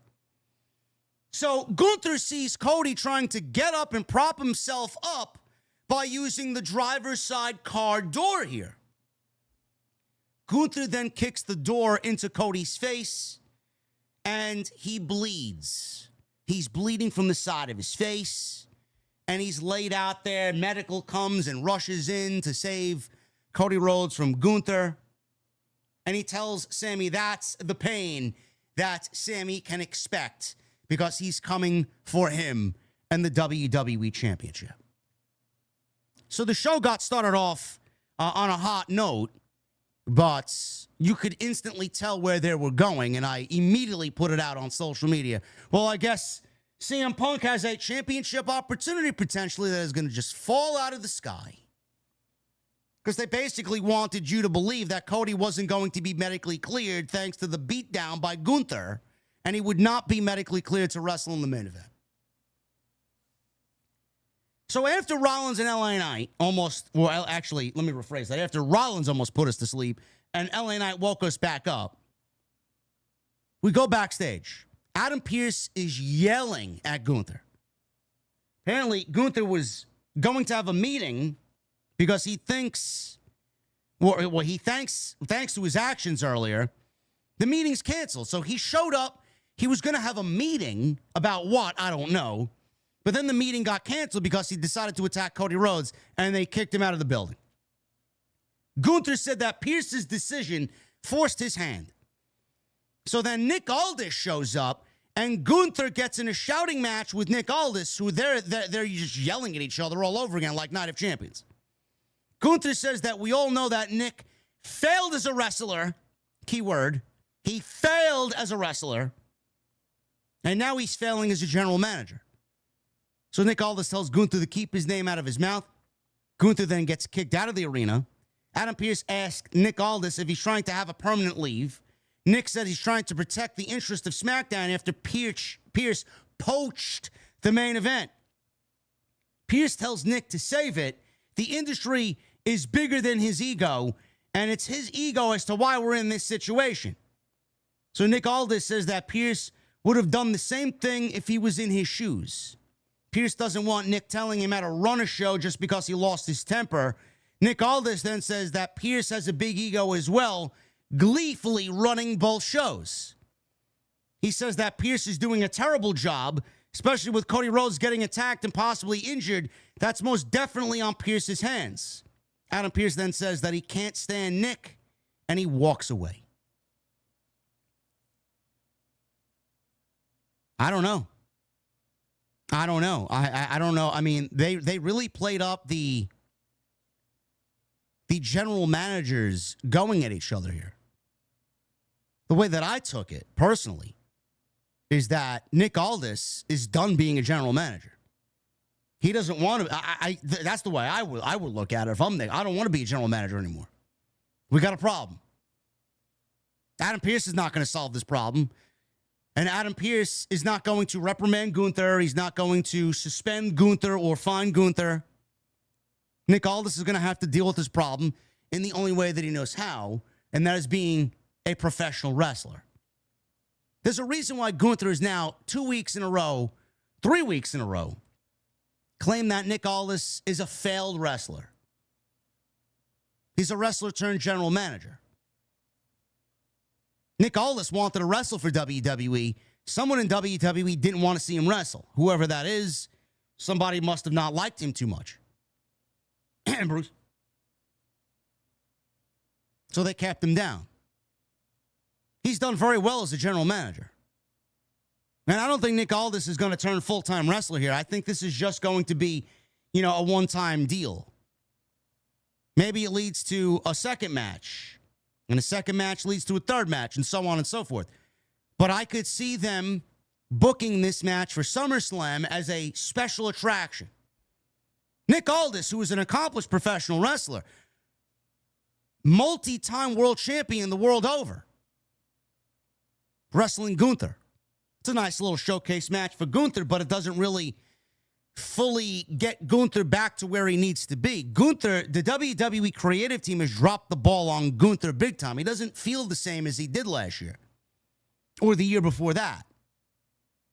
Some people will claim that it all started, the Gunther downfall started when he lost to Sami Zayn and lost the Intercontinental Championship after 666 days. No.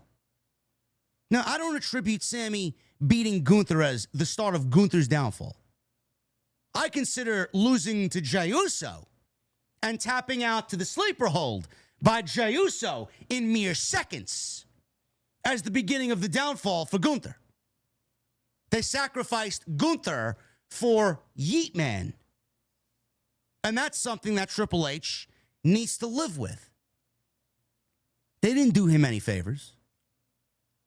Oh, because he beat John Cena and retired John Cena, they thought that was all going to be erased. No, it's going to live in history. It's going to live forever. Jey Uso beat Gunther in 14 minutes and tapped him out to a sleeper hold. There's no amount of creative that would be able to save Gunther from that embarrassment. You took a legit killer. You took a legit final boss and killed his aura because you wanted Yeet Man to become the World Heavyweight Champion. A reign, by the way, which sucked and completely failed. Jey Uso, they sacrificed Gunther for the worst big match wrestler in the entire fucking business. Quote me. But at least he's got Jada Parker, though, right? That's all he seems to care about because his in-ring ability clearly isn't measuring up. Fucking ridiculous. I don't think Gunther's ever going to get back to where he was. Jackie Redmond had an interview with The Vision in Gorilla. Considering everything that's happened the last few weeks, how much pressure are they feeling heading into this title match against the Street Profits? They say nothing. Paul Heyman walks on in. Heyman tells Bron Breakker, don't worry about spearing me through the timekeeper's barricade. The bigger issue is you didn't take out Seth Rollins. Heyman is pissed. And he's pissed at Austin Theory. He tells Bron Breakker he couldn't take out Seth Rollins. He looks at Austin Theory. You couldn't even take out Joe Hendry. And now the World Tag Team Championships are on the Street Profits. Bring something back worthy of the wise man or don't come back at all.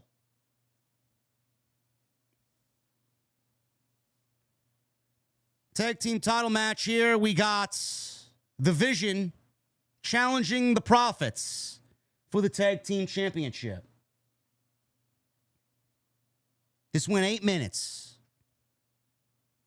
We'll pick it up after the commercial break. Montez Ford got a hot tag.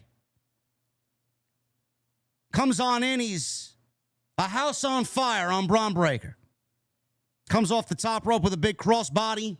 On Breakker, he goes for a near fall. Breakker came back with a big pop-up power slam. Theory got the tag and tried for a rolling clothesline. Ford caught him with a big knee. Dawkins and Ford, big doomsday blockbuster off the top rope on Austin Theory. Bron Breakker broke up the pin. 2 count only. So Breakker takes Montez, throws him to the outside. Dawkins caught Theory with a spinning neck breaker. The ending, which I thought was very good and very creative. Logan Paul, he's on the outside. He's in the Vision's corner, still injured. He pulls out brass knuckles. Now, I'm like, why is he pulling out brass knuckles when the referee is clearly seeing everything he's doing right now? He tried to hand brass knuckles to Austin Theory. The referee caught him. The referee takes the brass knuckles. This was a ploy by Logan Paul to go around the other side and hand a second pair of brass knuckles to Bron Breakker. So he hands the second pair of brass knuckles to Bron Breakker, but Austin Theory, while he's somewhere in the ring, Logan Paul gets up on the ring apron, starts to distract the referee, so the attention of the referee is taken away from the entire match. So Breakker's got the second knuckles. Angelo Dawkins grabs the knuckles, and he's about to use them on Austin Theory. All of a sudden, Maxine Dupri, who's got a black leather jacket and a black miniskirt, wet curly blonde hair, gets into the ring, and she low blows Angelo Dawkins stiff. And then at the end of that, Theory went for the cover and got the 1, 2, 3. The most dangerous finishing move in all of pro wrestling, the low blow. Austin Theory and Bron Breakker beat the Street Profits. They win back the Tag Team Championships. And the Vision are the Tag Team Champions once again. Maxine Dupri jumps into Austin Theory's arms. They start making out. I've seen people complaining about this on social media. Yes, we know. She's married to an NXT standout. Yes, we know. She just got married earlier this year. I've seen people complaining about, well, this is a very Vince McMahon-like thing. Do people realize that she's married? And all this other nonsense. I don't know, chat. Maybe I'm just out of the loop. Maybe I'm just too old for my liking. Don't movie stars, married movie stars, have kissing scenes or make out scenes with other married stars and everybody's in one big fucking orgy altogether? I've never seen so many people complaining that Maxine Dupri is a married woman and kissing Austin Theory for storyline purposes. If you're that bothered, you can instantly tell who's a virgin and who's not. Like, if you're that bothered by 2 actors doing a kissing scene on a scripted television show, you need to go back and reevaluate your life. Genuinely. It's fucking ridiculous. I thought the ending actually played out well. I thought it played out very well. This is where I see this going. WWE needed to take the tag team titles off of the Street Profits, who are a babyface team. Now, I don't know why we even crowned them as tag team champions to begin with. I guess that they wanted to create the illusion that the Vision is on rocky terms and Paul Heyman wants nothing to do with the Vision. Sadly, this keeps the Vision intact as a group.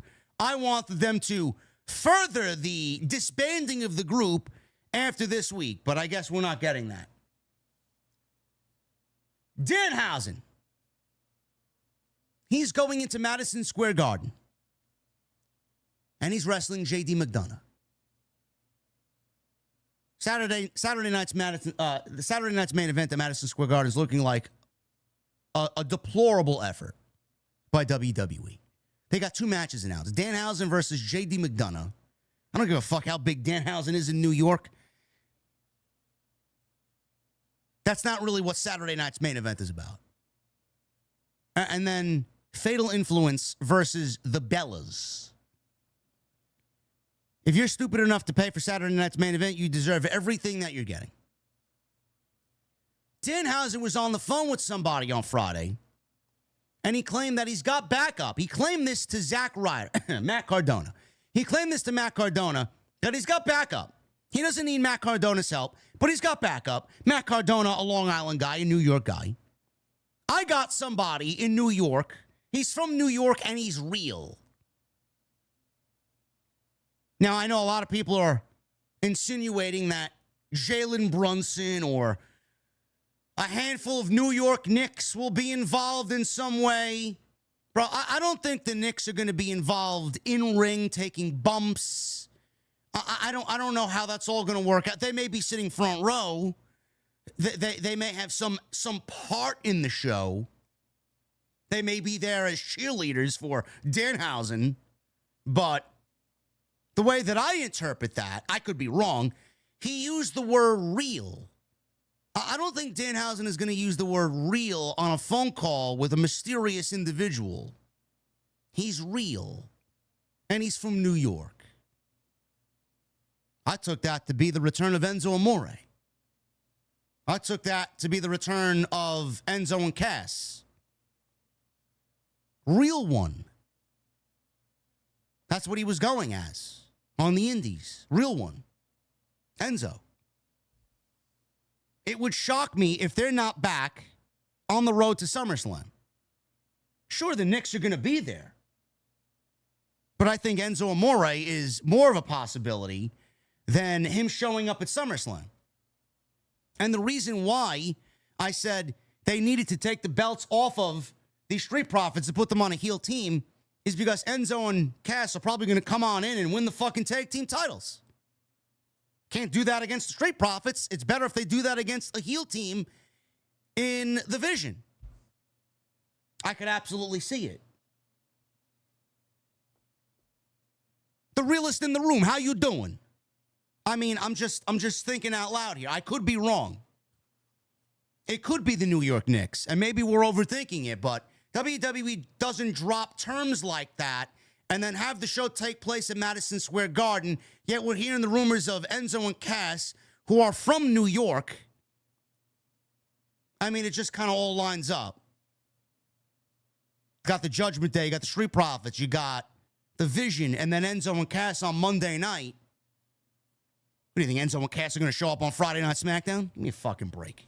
Come on. That's where I think this is going. Now, as far as the Vision, I was hoping that they would lose here. Profits just won the belts. Sucks to be them. I was hoping that they lose. And I was hoping that Bron Breakker got so angry and so pissed off that he'd spear Austin Theory and take his anger out on Austin Theory.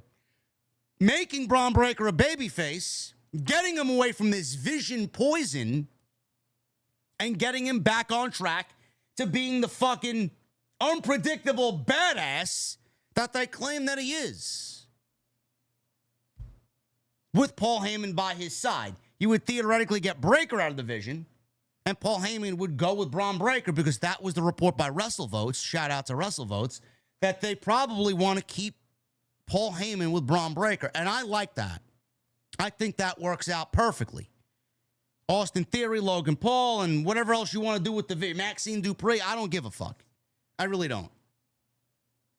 Which would then usher in the return of Bronson Reed.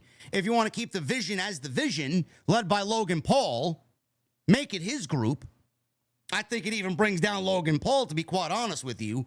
Austin Theory, a lot of talent, but him surviving on his own isn't really a good look for him either. Keep the group together. Bronson Reed comes back. Braun Breaker is a babyface. Bronson Reed is a heel. Comes back. He starts his first program back with Braun Breaker. Braun Breaker and Bronson Reed. Sounds good to me. Sounds good to me. But Braun Breaker and Oba Femi on the roster at the same time on the same show, WWE is virtually incapable of booking two top young guys at the same time because Oba has absolutely fucking had a dozen rocket packs strapped to him and Braun Breaker is stuck in the fucking tag team Vision Vortex. A dead tag team division and a group that should have been disbanded fucking 6 weeks ago.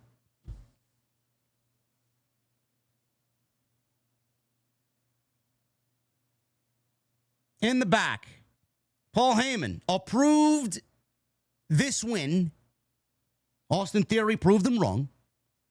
But it's only the first step. Heyman then said that he was impressed. And apparently, he was not talking about Austin Theory. He says, I was being too harsh. At least someone got something accomplished tonight. Theory thanked Paul Heyman. Wasn't talking about you. He was talking about her. And he points over at Maxine Dupri. So the Vision, they drove away. And the Alpha Academy, as they drove away, came out looking all sad because their girl, Maxine Dupri, has made a decision to leave both of them, Otis and Tozawa. Again, I don't hate this. I don't hate it. Again, maybe I'm looking at it all wrong. Maybe Enzo and Cass are not the team that Danhausen's talking about or the individuals that Danhausen is talking about. Maybe the team that's going to take the belts off of the Vision are these two guys right here, Otis and Tozawa. Now you got a story, a sympathetic one at that, because this woman betrayed her family, her two besties, to join bad boy Austin Theory. I mean, that's an easy story to get behind. Everybody loves Otis. We'll see what happens. Cody Rhodes was being checked on by the trainers. Adam Pearce walks in, and he has some good news for Cody. The doctor says that he can't clear Cody to compete, but he needs to get some scans. Cody says, I'm fine.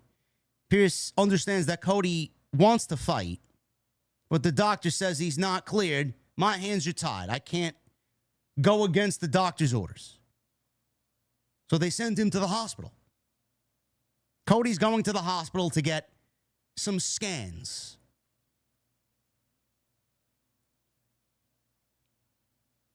Judgment Day Clubhouse. Liv Morgan says the Judgment Day has all the momentum. Last week, they took out Io Sky. Daddy Dom and J.D. McDonagh finally sent a message to that freak, Danhausen.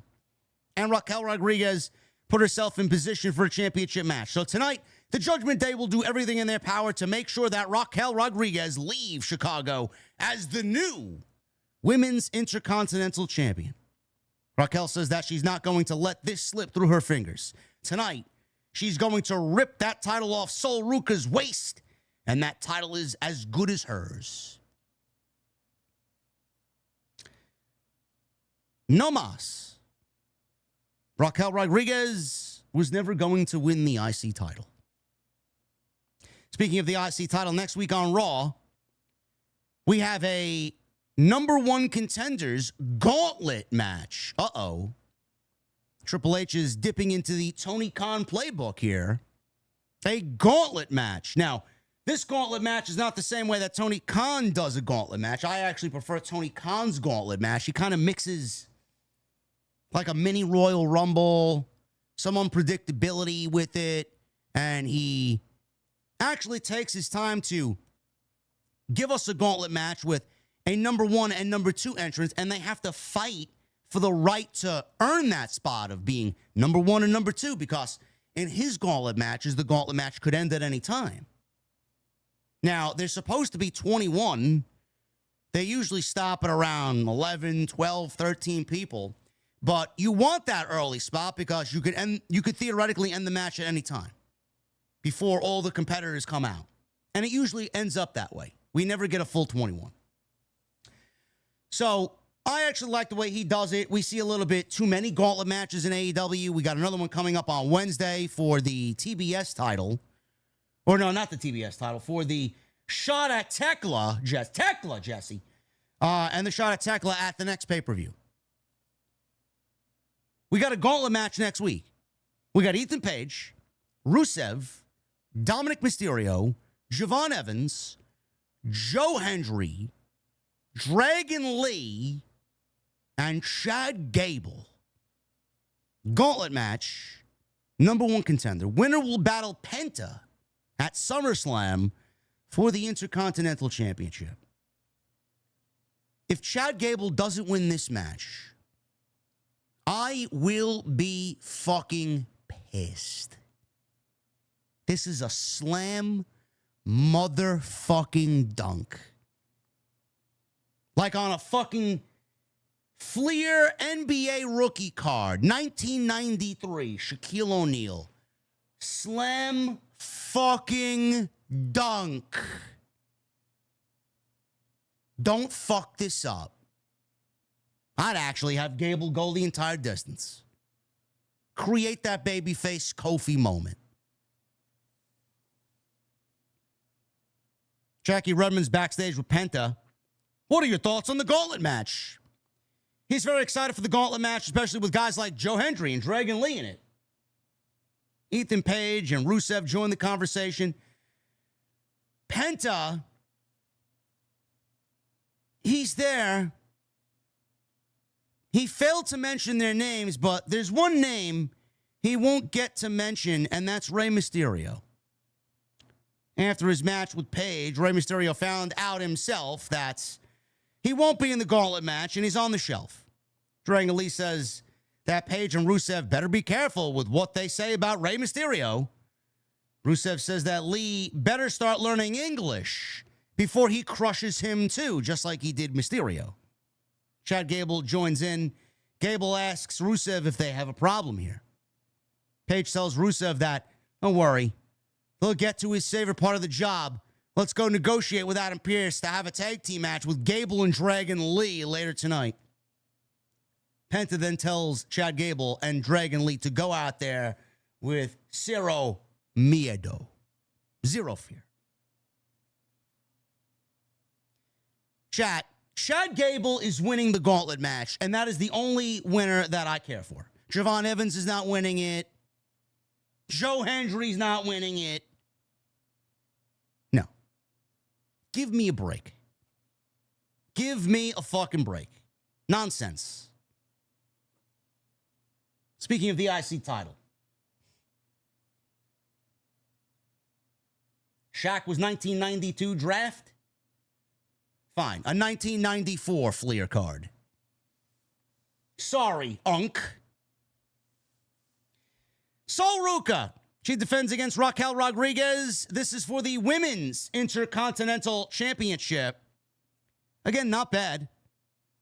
Not bad. We just willed ourselves into a championship match here with Raquel Rodriguez and Sol Ruca. Raquel tried to trip Sol on the apron here, but Sol cartwheeled and then leapt onto Raquel at ringside with a nice corkscrew dive. We go into a commercial break after Raquel landed a big roundhouse lariat, and Sol Ruca kicks out. So Raquel and Liv, or actually Roxanne rather, and Liv come out to ringside, and Raquel, I believe, said she wanted to do this on her own. So they're out there. Raquel sat up looking shocked and dejected after a near fall. EO's music played. She dove onto Roxanne Perez at ringside and then took Liv out with a big kick. And fans are chanting EO when she's doing the EO point. She landed a moonsault onto both Liv and Roxanne. Sol, seeing Raquel distracted, and this was great. Raquel, like a dummy, was like, oh, well, what happened? Liv and Raquel and Roxanne, what happened? And Raquel's in the fucking ring, and Sol Ruca jumps off the second rope with a soul snatcher. 1, 2, 3. And Sol Ruca wins and retains the championship in 10 minutes. That is what it is. It is what it is. I don't know what Sol Ruca is going to be doing at SummerSlam. You would think that you want her in a SummerSlam match, being that they're so incredibly high on her. Becky Lynch will not be at SummerSlam, according to reports. Where is she? 3.5 weeks away from SummerSlam, and the biggest woman in the entire division is not on the SummerSlam card. Sol wins in 10 minutes. Michael Cole says it couldn't have happened to a nicer group of people. We go to an in-ring segment with Paul Heyman, talking about Oba Femi and the announcement that he will meet Brock Lesnar inside Hell in a Cell.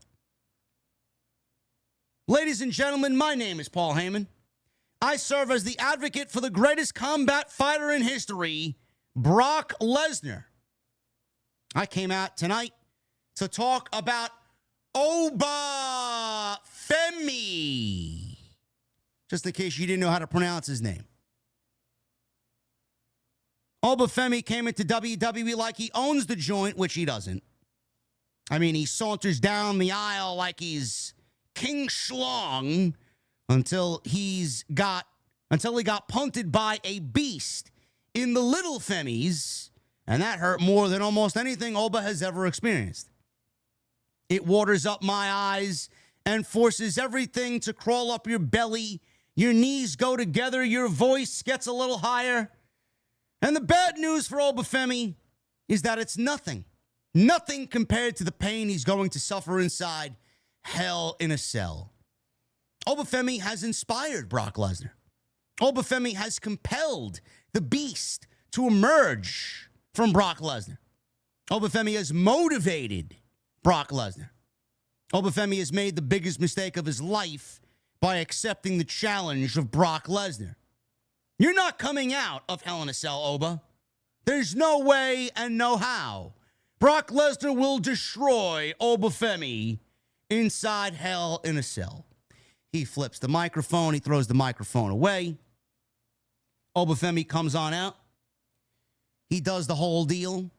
He struts to the ring. Chicago's chanting, Oba. Spotlight goes on him. Does the whole entrance.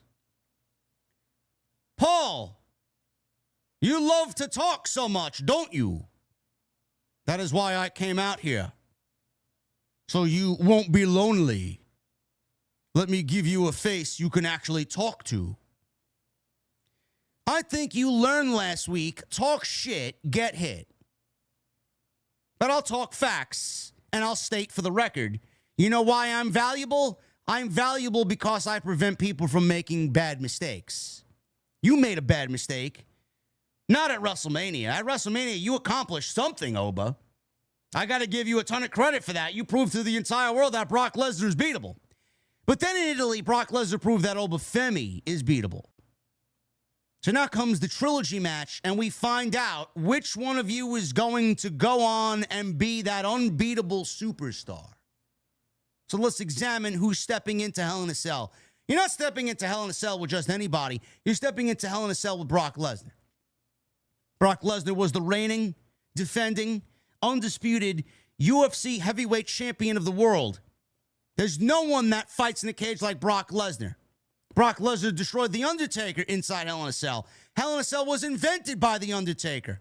Brock Lesnar didn't just beat The Undertaker once inside Hell in a Cell. Brock Lesnar beat The Undertaker twice inside Hell in a Cell. You didn't accept the challenge to step in just a cage with Brock Lesnar.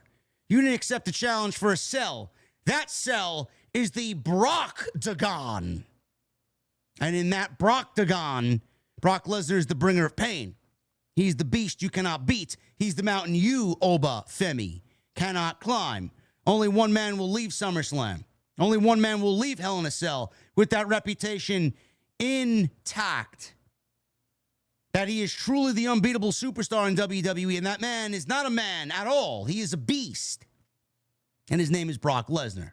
And the beatable once is going to be Oba Femi. So, Oba says he showed up. Your client, Brock Lesnar, showed up. And you know what that tells me? After weeks and weeks of calling him out and calling him names, everything under the sun, seemingly he finally shows up.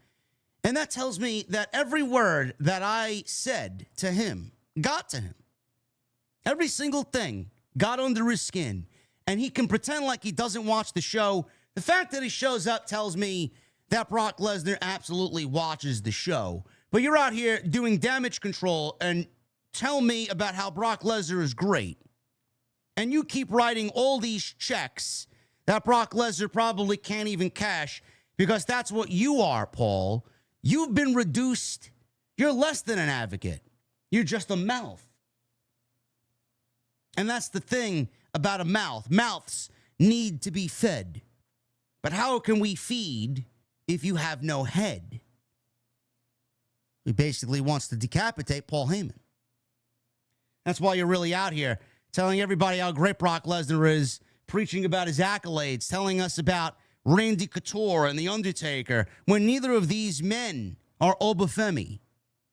That's why you are here, because you are scared. Once again, you are scared, and you are doing damage control. Every man knows when his time has come, whether that being the beginning or the end. And trust me, Paul, this is the end. This is the final chapter. This is where the book closes.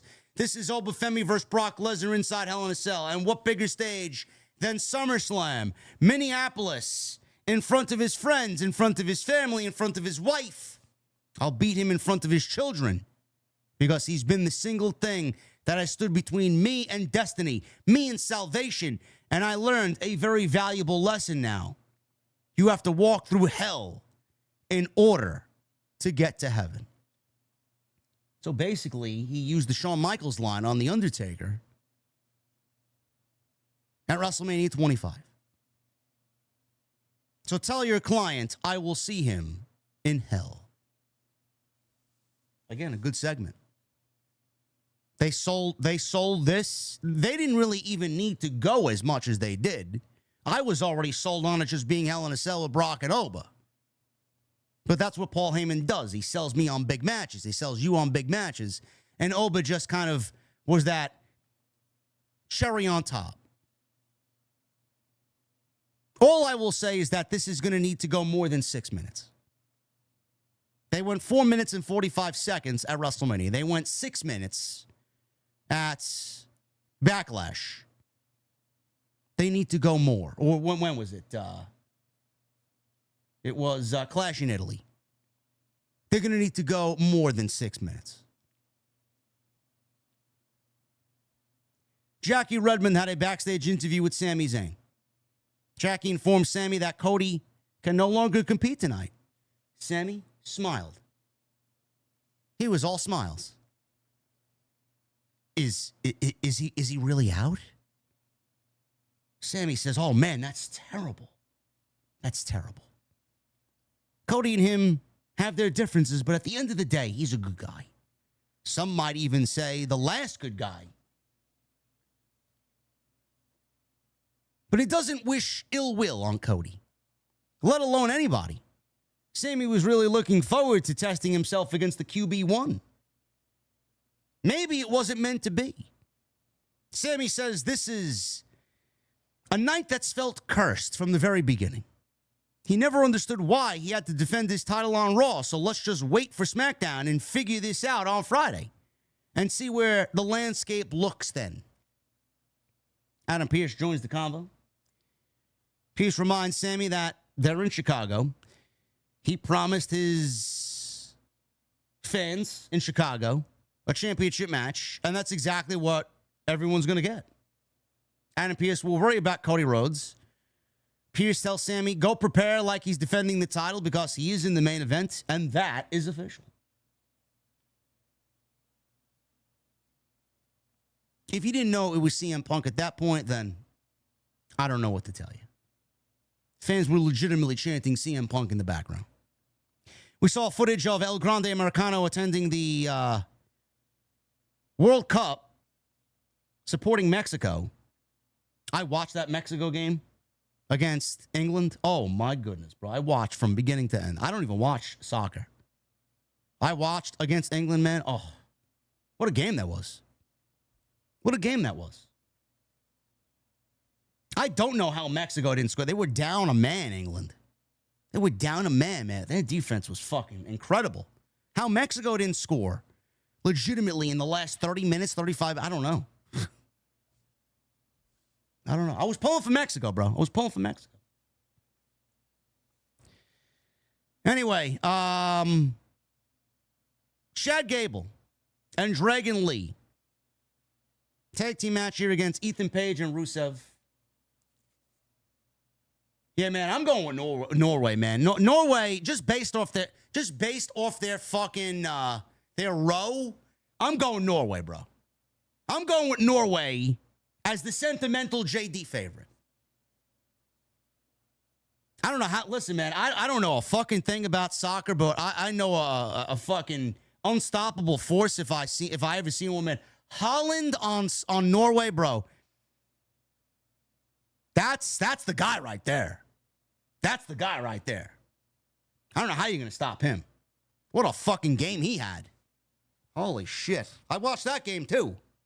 I just randomly put the game on because the Braves were losing against the Mets that night or that afternoon. And I'm like, let me watch this game. I'm going Norway, bro. This tag team match didn't really mean anything. This was one of them things where it's like momentum going into the gauntlet match. We'll pick it up after the commercial break here. The heels were on the defensive here. So Gable comes on in, suplexes Rusev. Then he dumped Page, overhead throw to the outside. He locked Rusev in an ankle lock. He broke the hold to attack Page some more.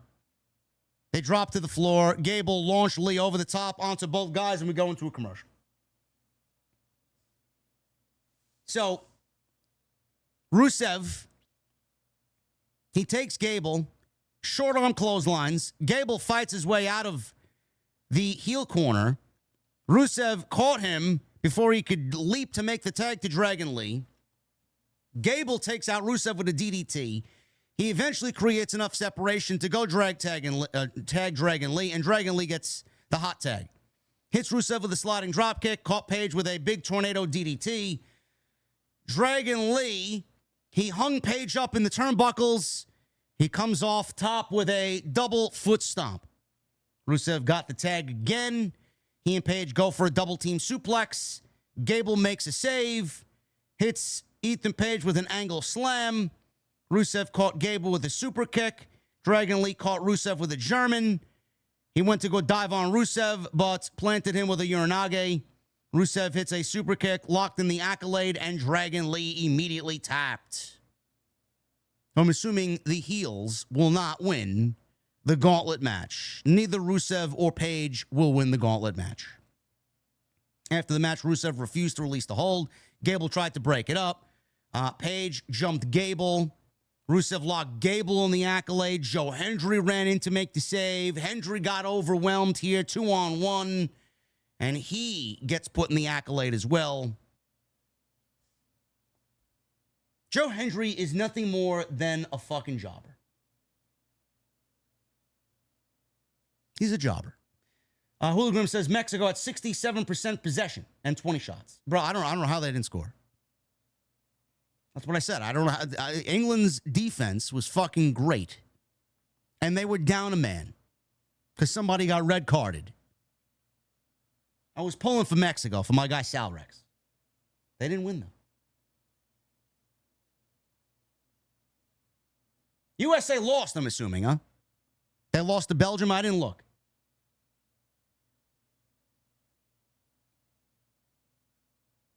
Jackie Rudmond is chasing Jimmy Uso out of the building. Big Jim. What kind of message were you trying to send to LA Knight? Jimmy says that it's time for Big Jim to step up for the Bloodline. He's heading to SmackDown to take care of Solo Sikoa. After tonight, Jimmy can happily say that the message was delivered. LA Knight, he's fucking power walking towards Jimmy Uso. Jacob Fatu comes out of nowhere and attacks LA Knight from behind. Fatu calls LA Knight lame, and Jimmy walks off with Fatu. USA lost, huh? 4-1. What an embarrassing loss, huh? Oh, well. Bayley. We got a promo for Bayley here. Lyra. You once waited in line for hours as they show a picture of Lyra and her boyfriend meeting Bayley at a toy shop. Meet and greet. I made time for you to have a real conversation about your wrestling career.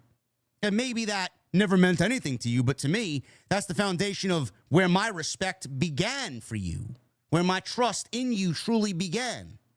Because I watched this girl who was just a fan become the first ever women's Intercontinental Champion, and then to become my best friend and stand right beside me at WrestleMania. And when I had one of the hardest years of my career, it was you that kept me level-headed. It was you who made me reach deep down and bring out the best version of myself every single week. I guess WWE wants us to forget about her dipping into some sort of Tourette's storyline that she was doing, or this good and evil type thing. The voices in her head. She was talking to herself. No, we're supposed to forget about that. Okay. You constantly reminded me who I was and what I've done. After all the heartbreaks I went through, I never questioned my trust in you. I shared my experiences, my stories with you, thinking it would help guide you. But you just used it all against me. I just don't understand why you couldn't have an honest conversation with me about everything going on in your head, but instead you took the easy way out. So, Lyra, I'm giving you one chance to prove to me that you're not like everybody else. Next week, meet me face to face. Okay. Supposedly it's a big show next week. We got a big 7-man gauntlet match, number one contender for the IC title. From Dallas, Roman Reigns and Brock Lesnar will be in the building.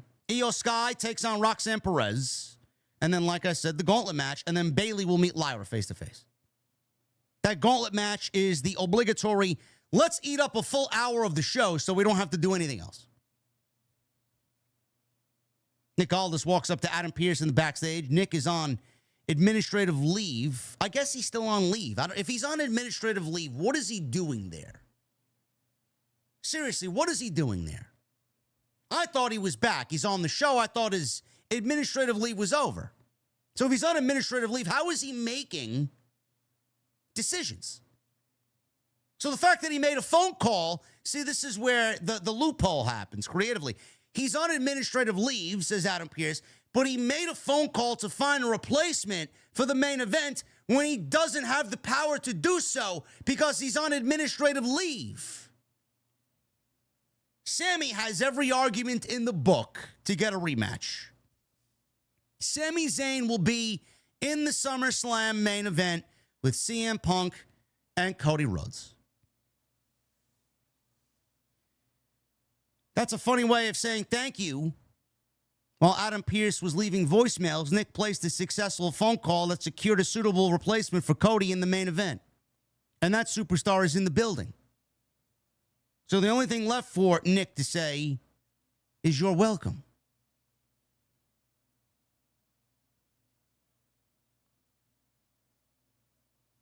Danhausen. He's being addressed by the Judgment Day and their Saturday night's main event match with JD McDonagh and Danhausen being the focus here. Dominic Mysterio says that Danhausen can make this right by just giving back their human monies and uncursing JD McDonagh. And just like Liv Morgan said, Danhausen better give the money back or the Judgment Day will make his life a living hell. Who was Adam Pearce trying to call? I don't know. I'm sure that will be a non-factor moving forward. Main event.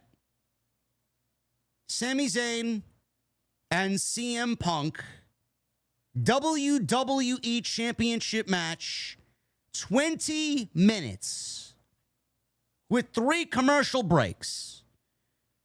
So that was basically 3, 6, 9 minutes of commercials in this WWE title match, leaving us with really only 11 minutes TV time. If you were in Chicago, you got what I'm sure was a great main event. If you watched on TV, you got a good main event with a great series of near falls at the end.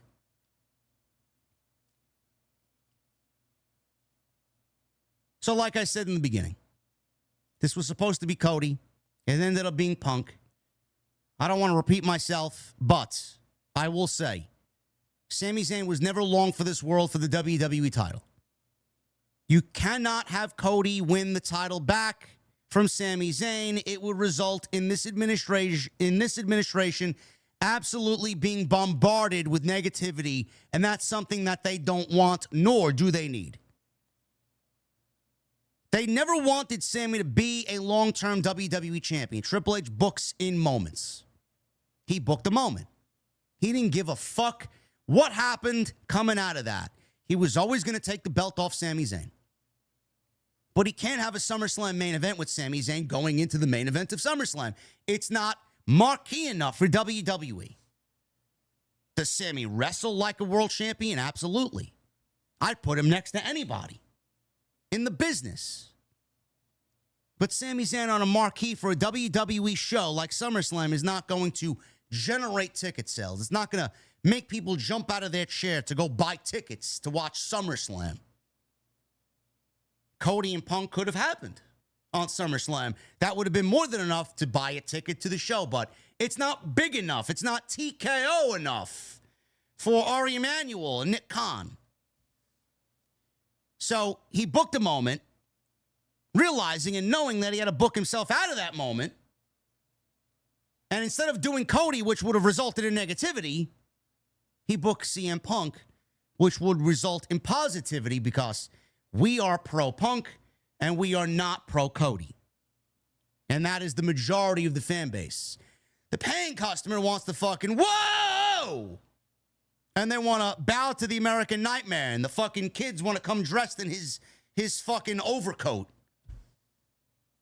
The real people, the people that have fucking eyes and ears and a brain, they would rather Punk over Cody.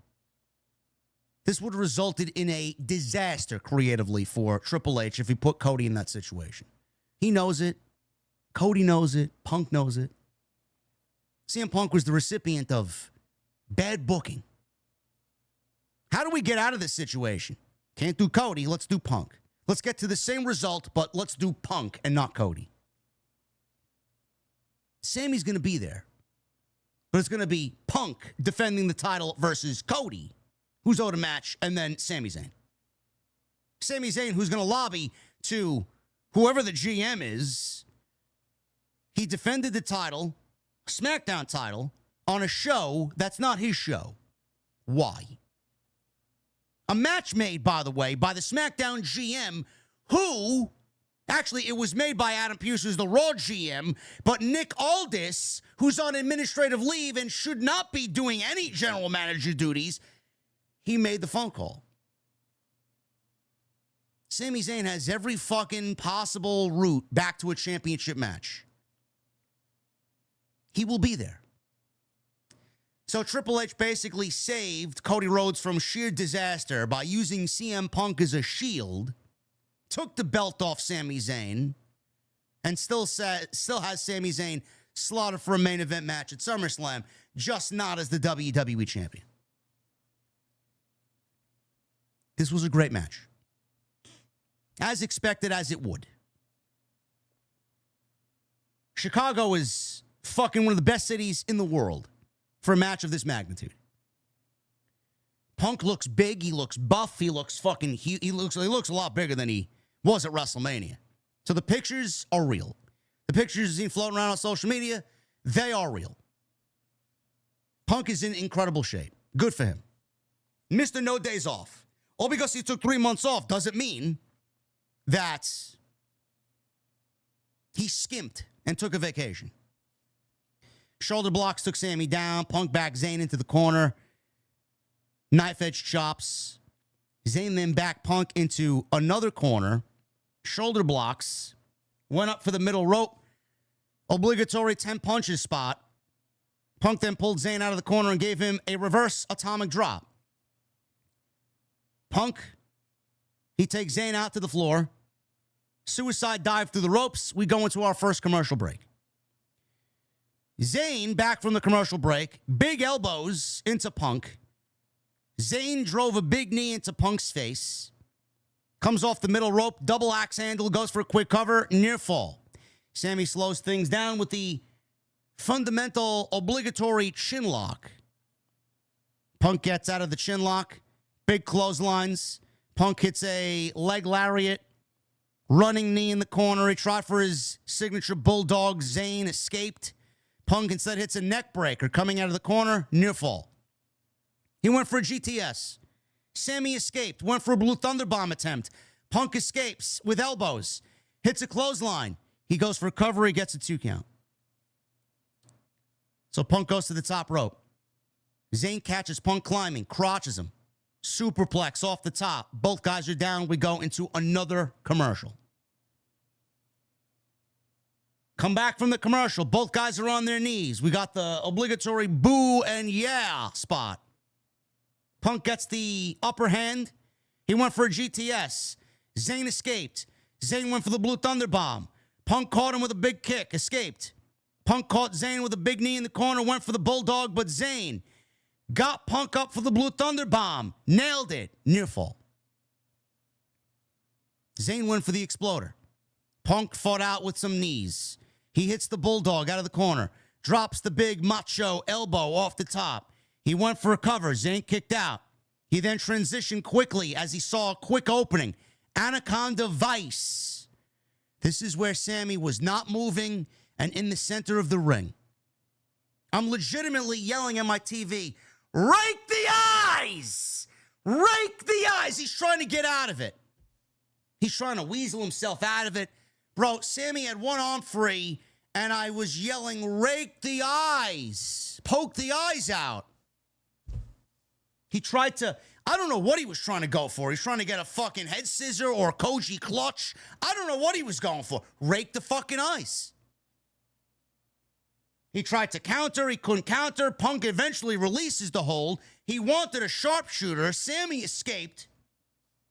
Punk went for a GTS.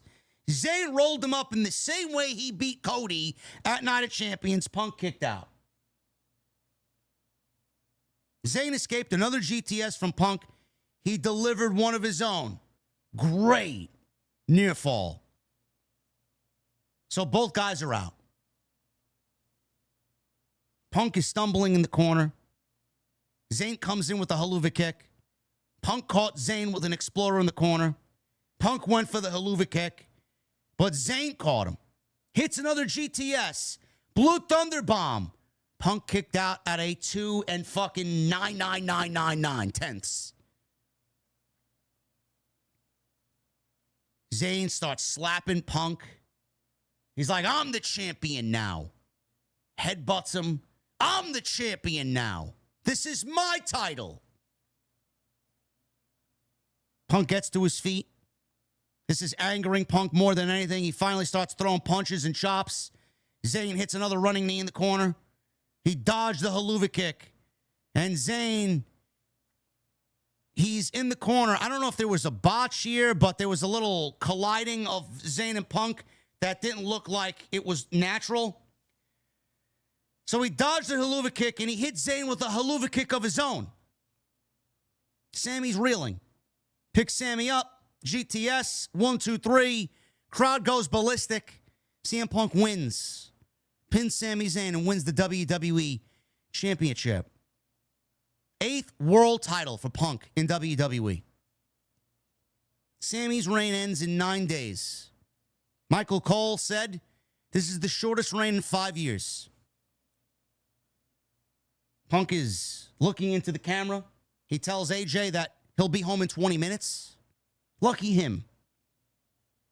He sits on the barricade, and just like he did in 2011, he blows a kiss right to the camera. He leaves up the crowd, holding the WWE Championship. And that's the way the show went off the air. I will be highly disappointed if CM Punk is not home in 20 minutes and that WWE Championship isn't photographed in his refrigerator in 2026, just like it was in 2011. I enjoyed this Monday night through all the bullshit and the questions and the illogical creative and the shenanigans. I thought what WWE did here tonight, it felt like it was a show that was written with a sense of urgency, written with SummerSlam in mind. It gave you a story at the beginning that played out through the end and had a major payoff. I said it on Wednesday with Dynamite. Wednesday's Dynamite was a very WWE-like show. Started with a big angle that was threaded throughout the entire show, and they paid it off at the end with Kenny Omega accepting MJF's match for a championship opportunity.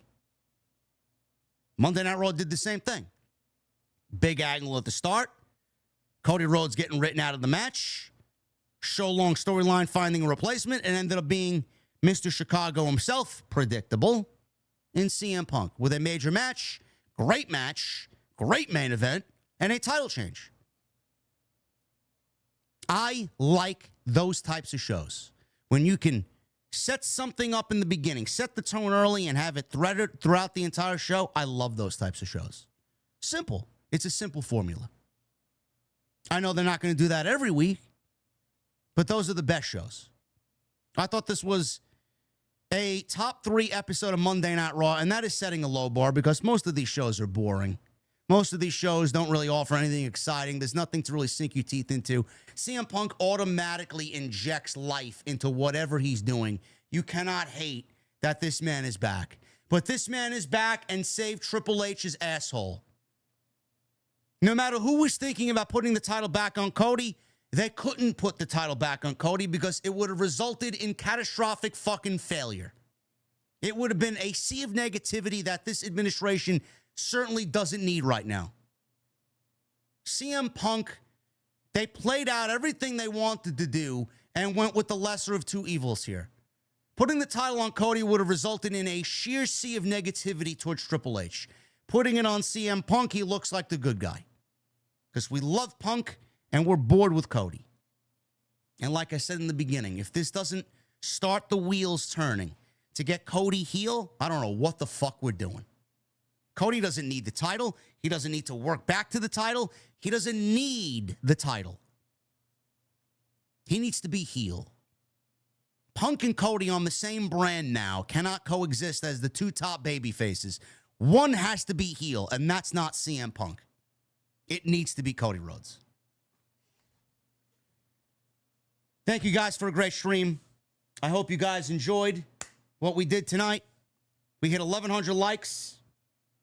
It's already 1:30. I was planning on recording a video about Sheamus after the stream is over. I don't even think I'm going to get that far. We're going to hang out as long as you want me here. Thank you guys for all of your support.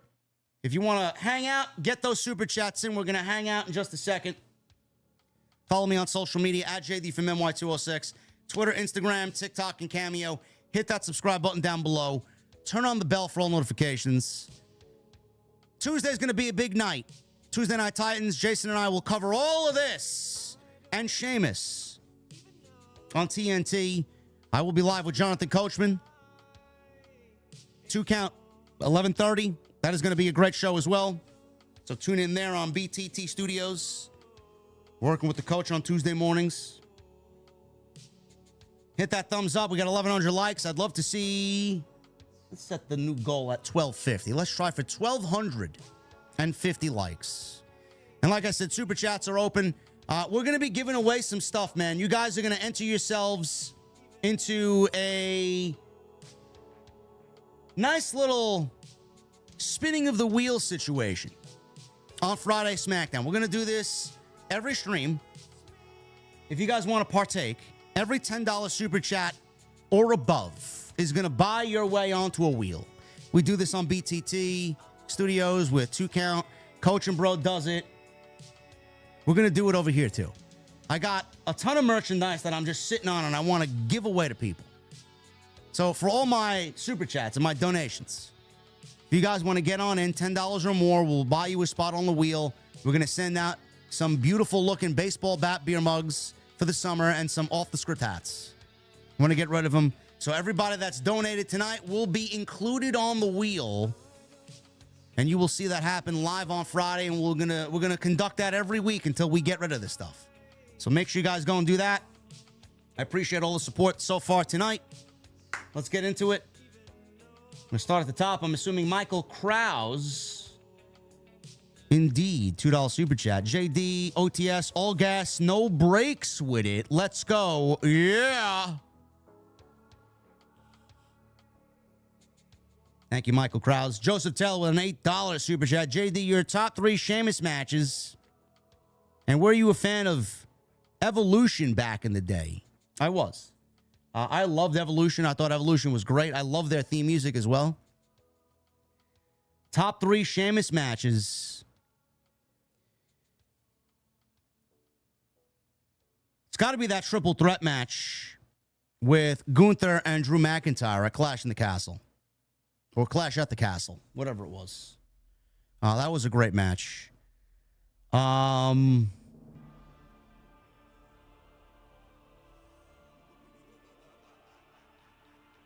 Did he have a one-on-one match with Gunther? I could have swore he had a one-on-one match with Gunther. I gotta go back and look at I mean, it's 19 fucking years, bro. I gotta go back and look at what he's done, you know?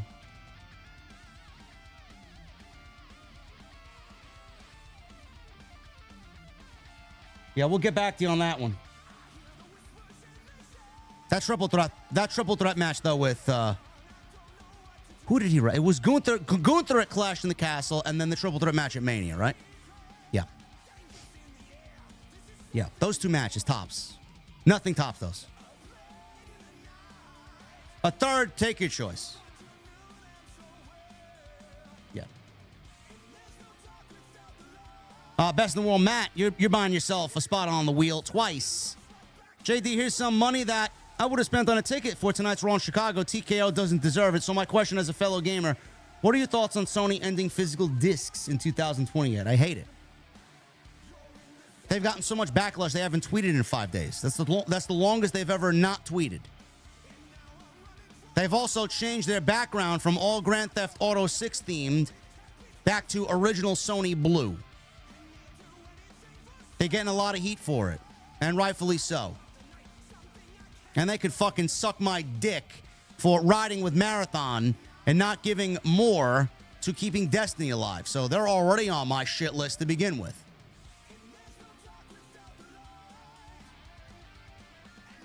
Caden with a $1.99. No message. Thank you, Caden. Clone Force with a 26 months. Part of me was wishing it was Kevin Owens that came out, but I knew it wasn't going to happen. And imagine if it was. Bro, Punk and Owens will be the one feud everybody gets most excited about. If he's healthy enough to come back.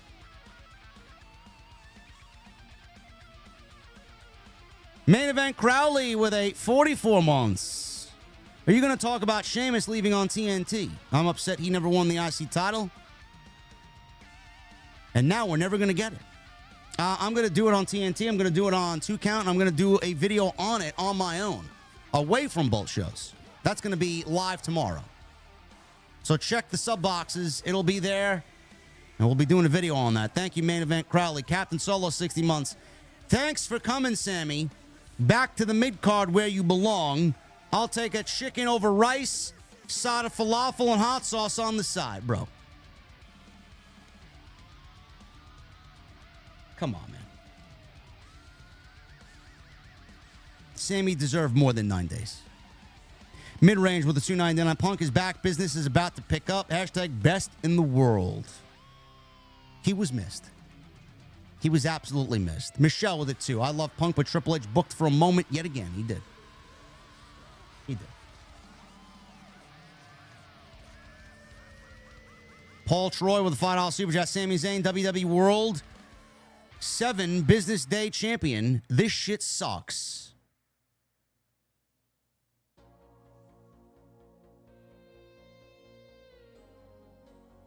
Captain Solo with a 5. Rest in peace, Sammy's title reign. I've had colds that lasted longer. Yeah.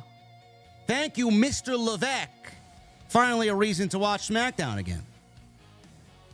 Well, I will say he did fix a huge SmackDown issue. CM Punk is going to add a lot to SmackDown.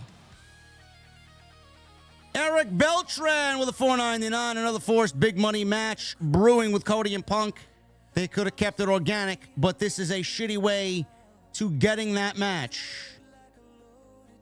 Bro, did we need the title to be on the line to get this match? No. But I'm telling you exactly how they think. Should Sami have walked in the champion? Yes. Could we have done Punk and Cody without the title? Yes. Who does Sami wrestle then? Who? Who does Sami wrestle? Who does he defend the title against? They got no one. Sami Zayn in a WWE title match on the marquee is not what TKO wants to see. So Triple H gave Sami a moment. He gave everybody a moment in Saudi Arabia and quickly needed to go back and give TKO what they wanted. He deserved more than 9 days.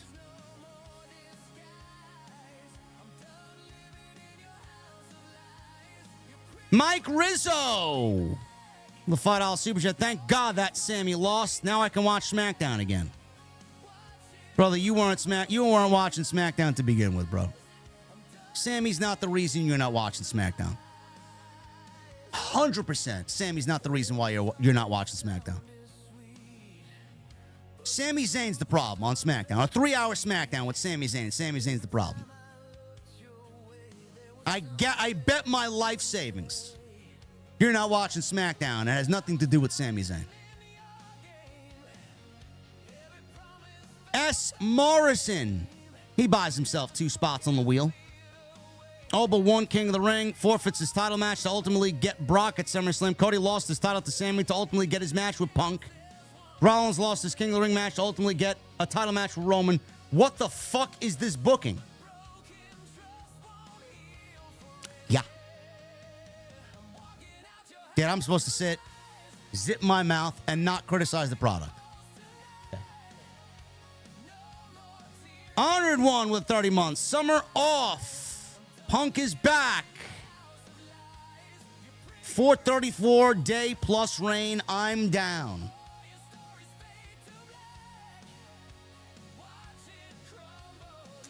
SmackDown going back to 3-hour January rumors. They're not rumors. It's legitimate. SmackDown will be back to 3 hours in January. They're not rumors. Captain Solo at a 5. JD, so who wins Money in the Bank in October? What is your most likely scenario?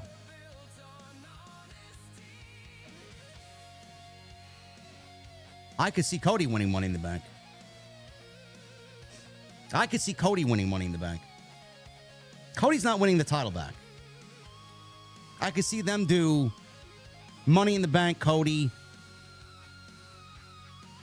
Who else wins Money in the Bank? There really is nobody else. Kevin Owens, if he's back in time?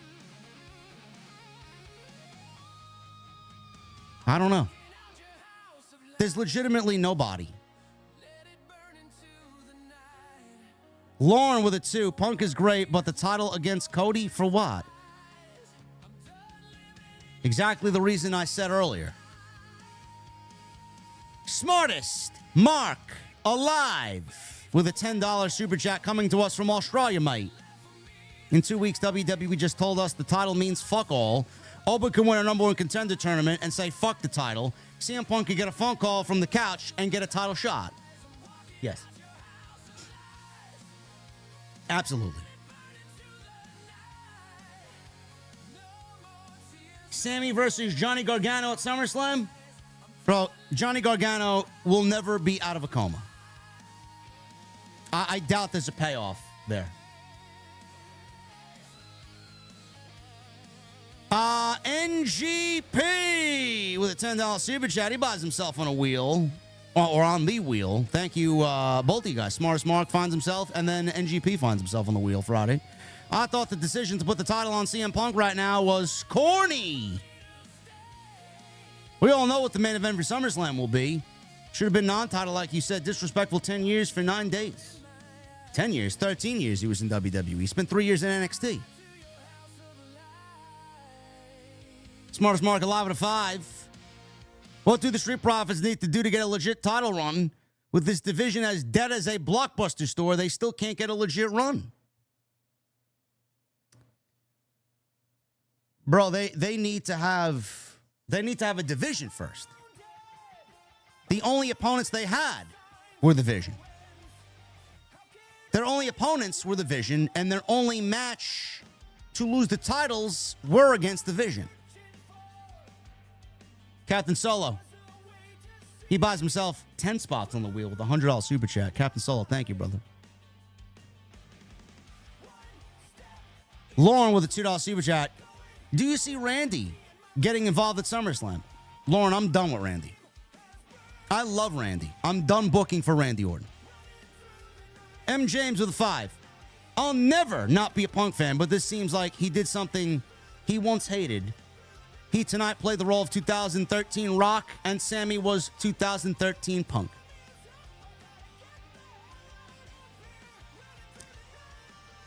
You said it, I didn't. And I hated that for Punk back in 13. Fucking hated it. Sami, I don't know if it's going to be that egregious or if it was that political, but Punk should have main evented that year's WrestleMania with Bryan. With Bryan.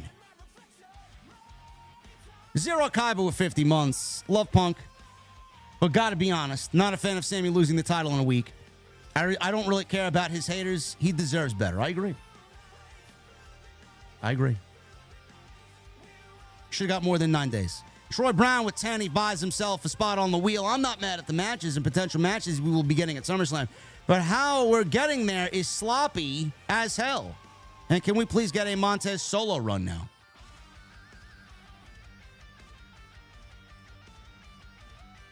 They may be setting up for a little bit of a tag team rebuild.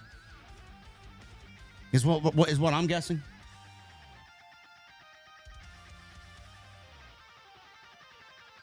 Andrew Zappa with a $4.99. What's up, JD? Absolutely disappointing Raw. Both Sami and the Street Profits losing their titles after a cup of coffee. It's all boring. Much love, OTS for life.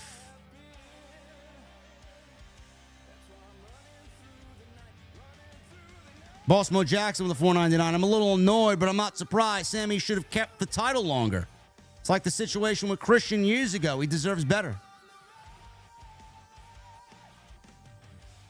JM with a 5. Sami will go down as one of the greatest performers in WWE history. Legendary in-ring worker, great mic worker, great promo worker. Yes, yes, yes, yes.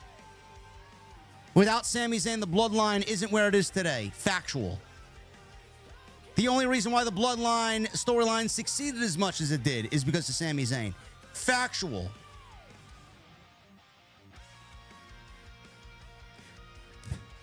Hellfire with a 5. What's up, JD? Thoughts on PlayStation ending physical discs? Unhappy the Profits lost the tag team title. I hate it. I hate it. Going all digital and then not physically owning the shit that you pay for, and that you're at the whim of Sony to delete it whenever they want, or if you go inactive, I hate it. I hate it.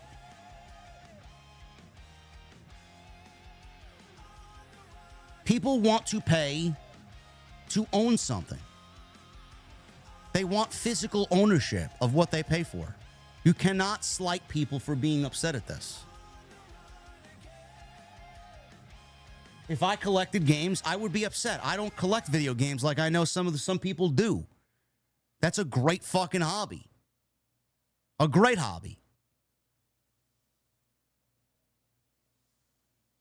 You're taking that hobby away from people, but you got Nintendo, who's never going to stray away from that. That shit's too important to the people over there.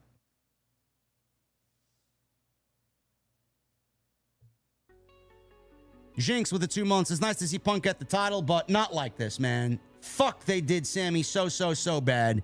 It's so disrespectful. Much love, JD.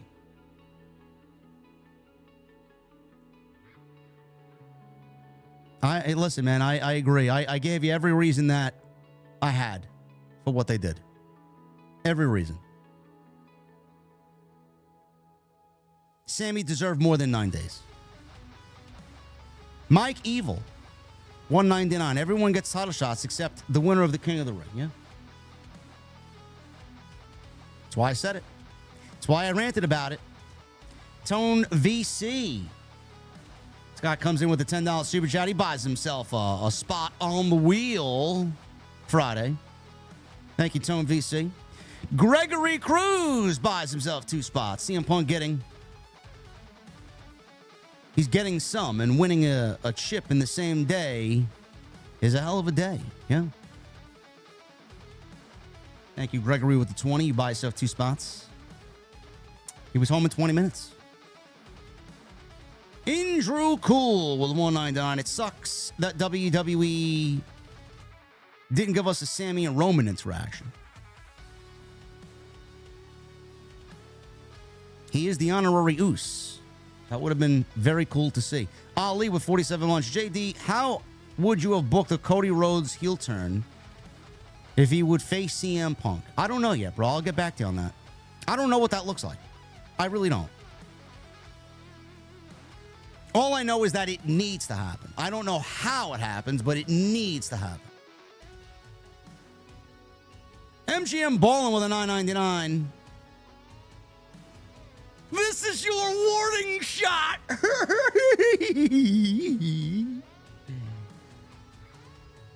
Thank you, Ballin.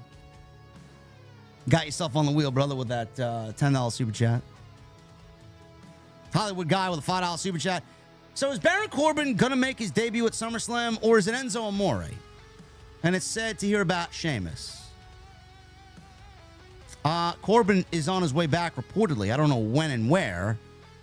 But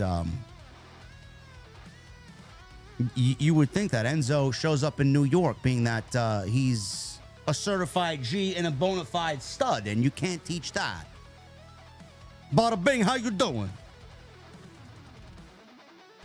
Don Stoney with a $5 super chat. Shout out to Don Tony, Wrestling Soup, Spitball Media, and as always, R.I.P. Kevin Castle. And then Stoney comes in with another 10. Thank you, brother. We love you. JD, how the fuck are you so consistent? I don't hate my job, but I have no clue how you do it day after day at 100%. Some advice, please. Lots of caffeine, Don. Lots of caffeine. It keeps me grounded. It keeps me normal. Seriously.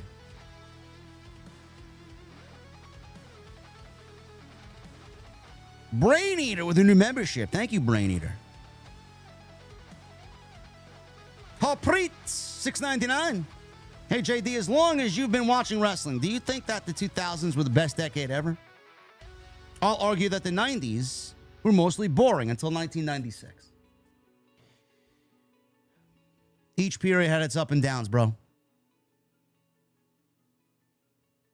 I mean, that period from 1996 on, when things started to kind of change, the winds of change started to happen with Stone Cold and Brett, on into 97, 98, 99, bro. Those are tough.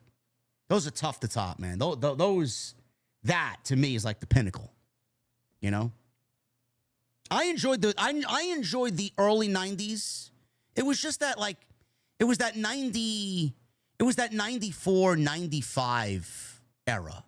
And like most of 96.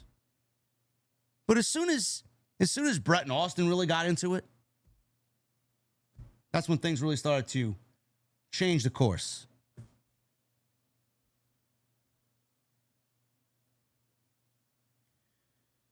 Who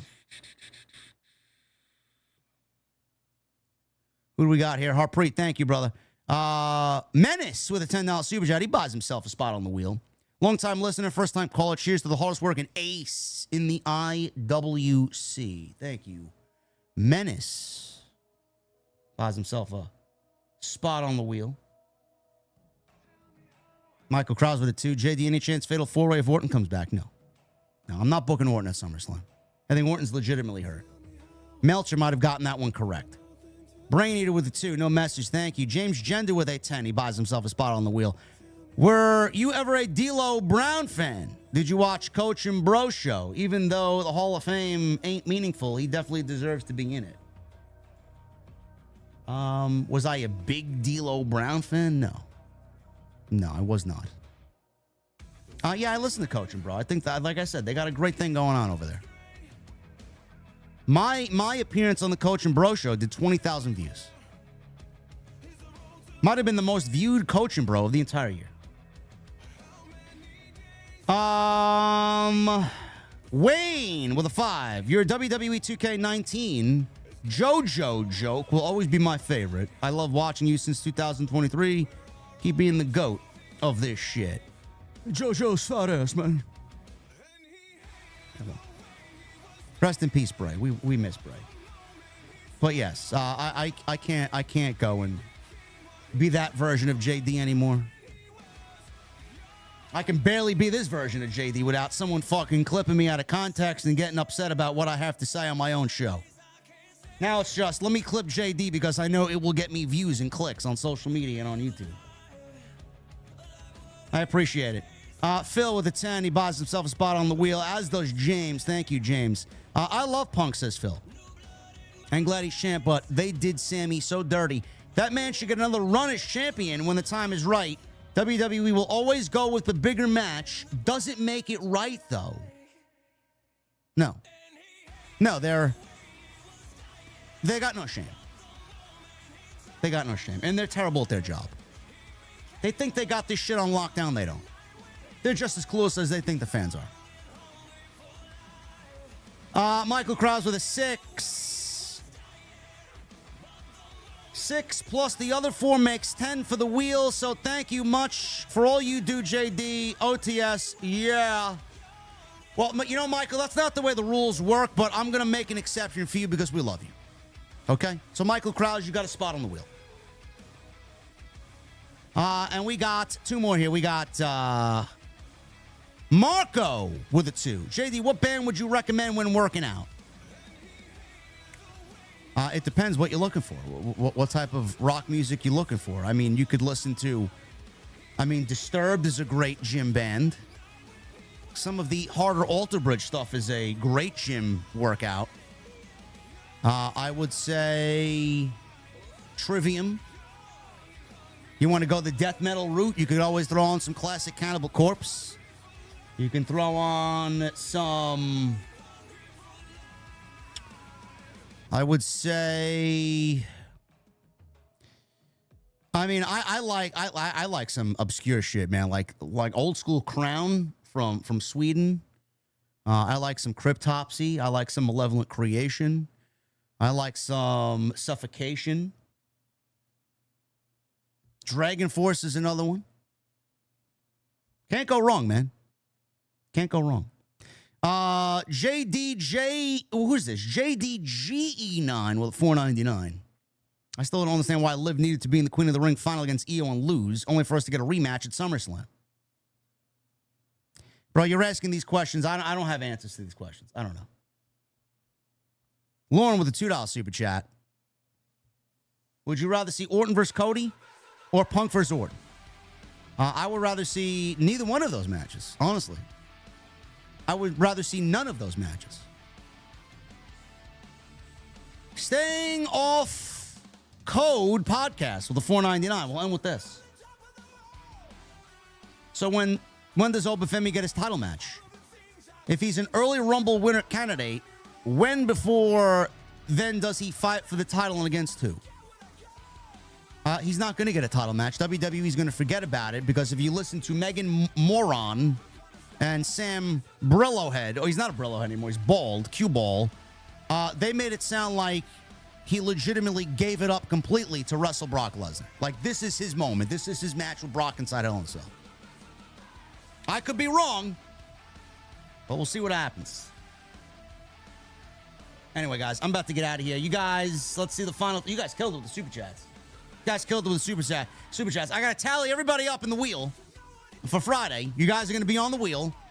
And we're going to do this again on Wednesday. So I appreciate you guys very much. Follow me on social media at JD from NY206.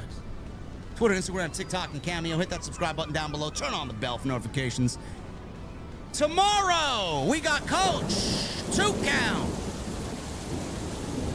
11:30 Eastern. 2 count. 11:30 Eastern. TNT, 8:30 Eastern with the Solid Monster. And that'll be the main event for tomorrow. We'll wrap this thing up. We got a big show tonight. We got a big Dynamite on Wednesday. And we got Punk as the WWE Champion going into a Friday Night SmackDown that I'm actually interested in watching. Hit that thumbs up. Leave a comment down below. Let me know what you thought of this booking decision tonight by Mr. Levesque. And until then, I'll see you tomorrow morning with the Coach, and then tomorrow night with the Solid Monster right here on Tuesday Night Titans. I'll see you guys later.